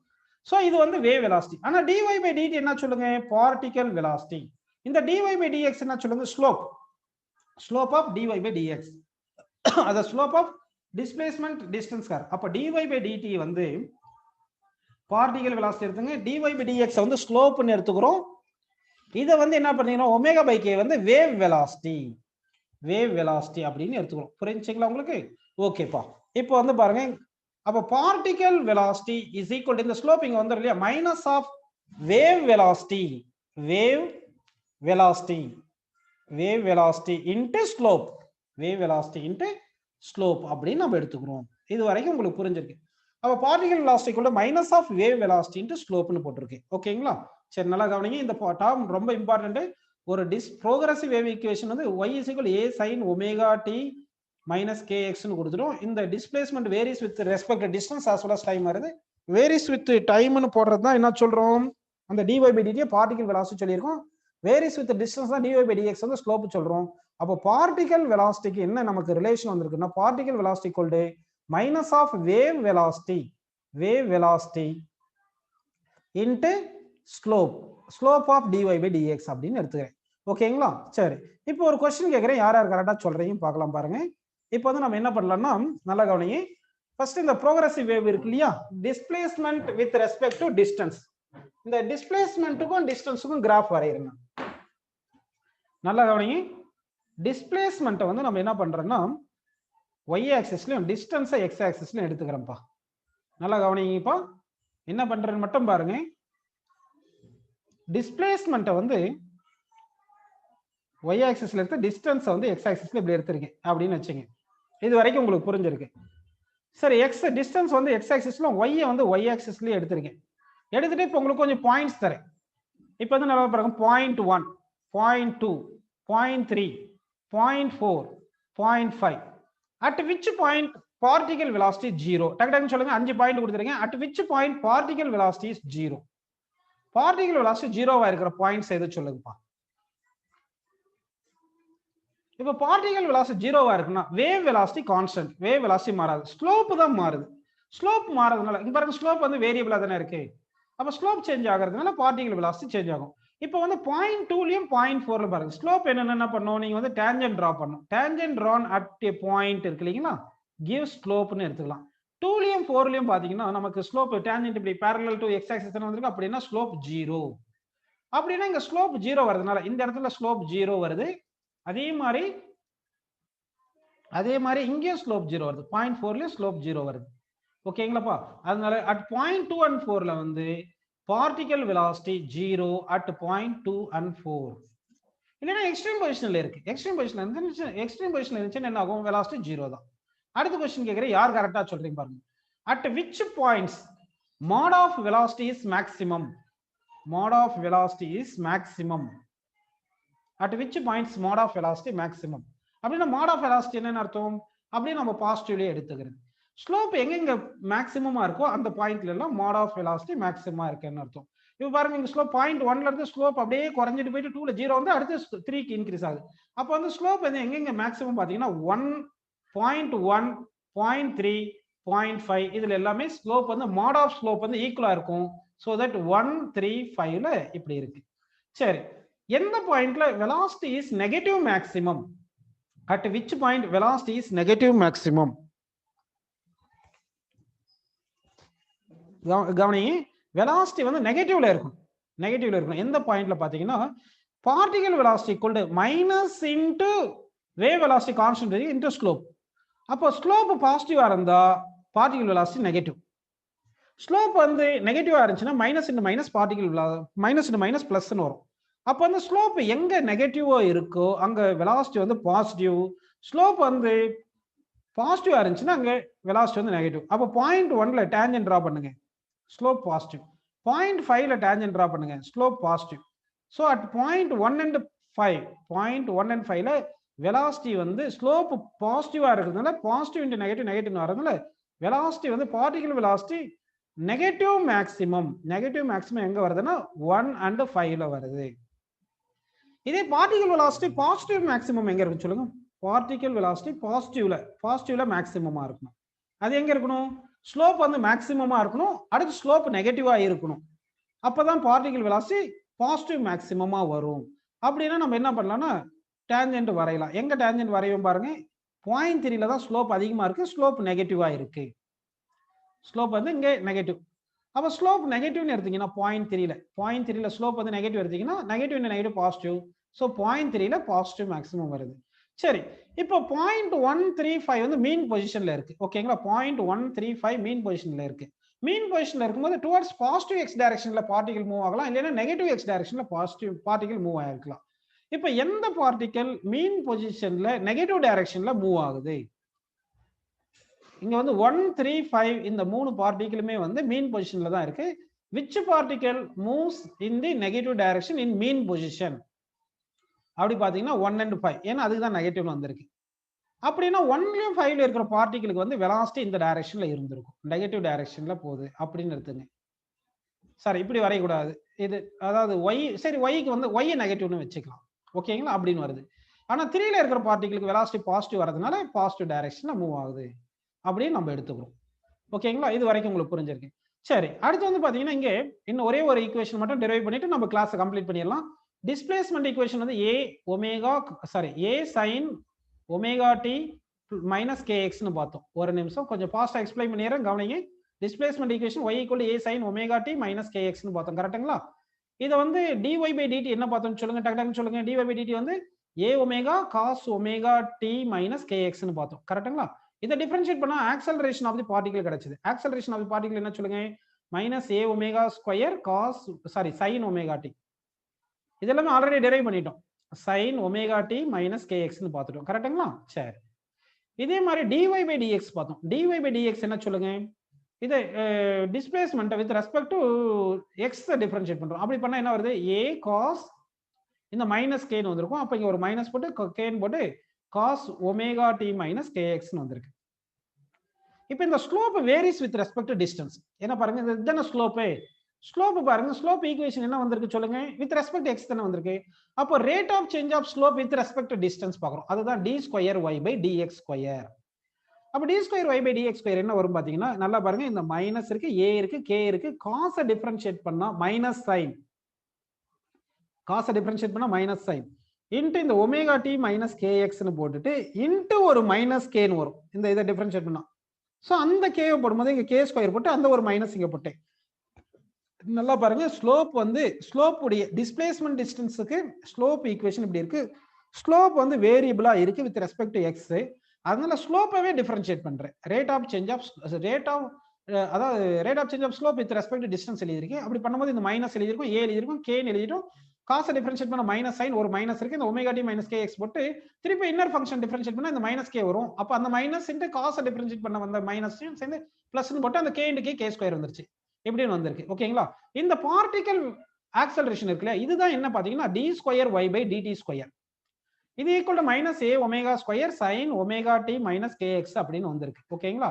சரி, இது சும்மா இந்த ஈக்குவேஷன் 5 வச்சுங்க, இந்த ஈக்குவேஷன் 6 எடுத்துங்க. இப்போ என்ன பண்ணனும், நம்ம ஈக்குவேஷன் 5 and 6 டிவைட் பண்ணுவோம். ஈக்குவேஷன் 5 டிவைட் பை 6 னு போடலாமா? அப்ப ஈக்குவேஷன் 5 டிவைட் பை 6 போட்டா என்ன வரும் சொல்லுங்க?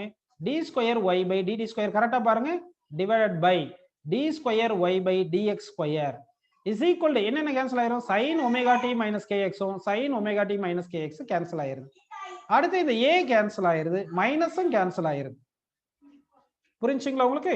அப்ப என்ன இருக்கு பாருங்க, இங்க வந்து ஒமேகா ஸ்கொயர் அப்படி நமக்கு இருக்கு. இங்க என்னப்பா இருக்கு? ஒமேகா ஸ்கொயர் இருக்கு. டிவைட் பை இது என்ன வரும் சொல்லுங்க? k² வருது. அப்ப omega by k whole square போட்டுறோமா? Omega by k whole square போட்டுட்டீங்கன்னா இதுதான் என்ன சொல்லுங்க? Wave velocity square. அப்ப வேவ் வெலாசிட்டி ஸ்கொயர் அப்படின்னு வந்திருக்கு. சோ இதை எப்படி எழுதுறேன்னு பாருங்க. இப்போ நல்லா கவனிங்க, d²y/dt² இஸ் ஈக்குவல் டு இது என்ன சொல்லுங்க? Wave velocity square, wave velocity square into d²y/dx². இந்த கண்டிஷனை சாட்டிஸ்ஃபை பண்ணா அந்த வேவ் தான் ப்ரோகிரசிவ் வேவ்னு சொல்றோம். ஓகேங்களா? இப்போ ஏதாவது ஒரு ஈக்குவேஷன் கொடுத்து ஒரு ஈக்குவேஷன், அதாவது ப்ரோகிரசிவ் ஈக்குவேஷன் டிஸ்பிளேஸ்மென்ட் ஈக்குவேஷன் ஏதோ ஒன்று கொடுத்துறாங்க வச்சுப்பா, அந்த ஈக்குவேஷன் நம்ம என்ன பண்ணோம்னா அது ப்ரோகிரசிவ் வேவ் ஈக்குவேஷனா கிடையாதா அப்படின்னு கேட்டாங்கன்னா நம்ம என்ன பண்ணணும்னா இந்த y வந்து டபுள் டிஃபரன்ஷியேட் பண்ணுங்க வித் ரெஸ்பெக்ட் டு டைம். அப்போ டபுள் டிஃபரன்ஷியேட் பண்ணிட்டு வித் ரெஸ்பெக்ட் டு டைம் போட்டா இப்படி வரும். அதே மாதிரி இந்த y டபுள் டிஃபரன்ஷியேட் பண்ணுங்க வித் ரெஸ்பெக்ட் டு x, அப்ப இது வருது. இந்த ரெண்டுமே டிவைட் பண்ணா v² வருதா பாருங்க, வேவ் வெலாசிட்டி ஸ்கொயர். அப்படி வந்தா அது progressive wave equation. So condition for progressive wave is equal is என்ன பாத்தீங்கன்னா double derivative of displacement with respect to time is equal to wave velocity square into double differentiation of displacement with respect to distance. So இந்த கண்டிஷனை satisfy பண்ணா அதுதான் நம்ம வந்து progressive wave அப்படின்னு சொல்றோம். இந்த கண்டிஷனை சாட்டிஸ்ஃபை பண்ணலன்னா அது ப்ரோக்ரசிவ் வேவ் கிடையாது. ஓகேங்களா? ஓகேப்பா, இன்னைக்கு கிளாஸ் நம்ம கம்ப்ளீட் பண்ணிடலாம்.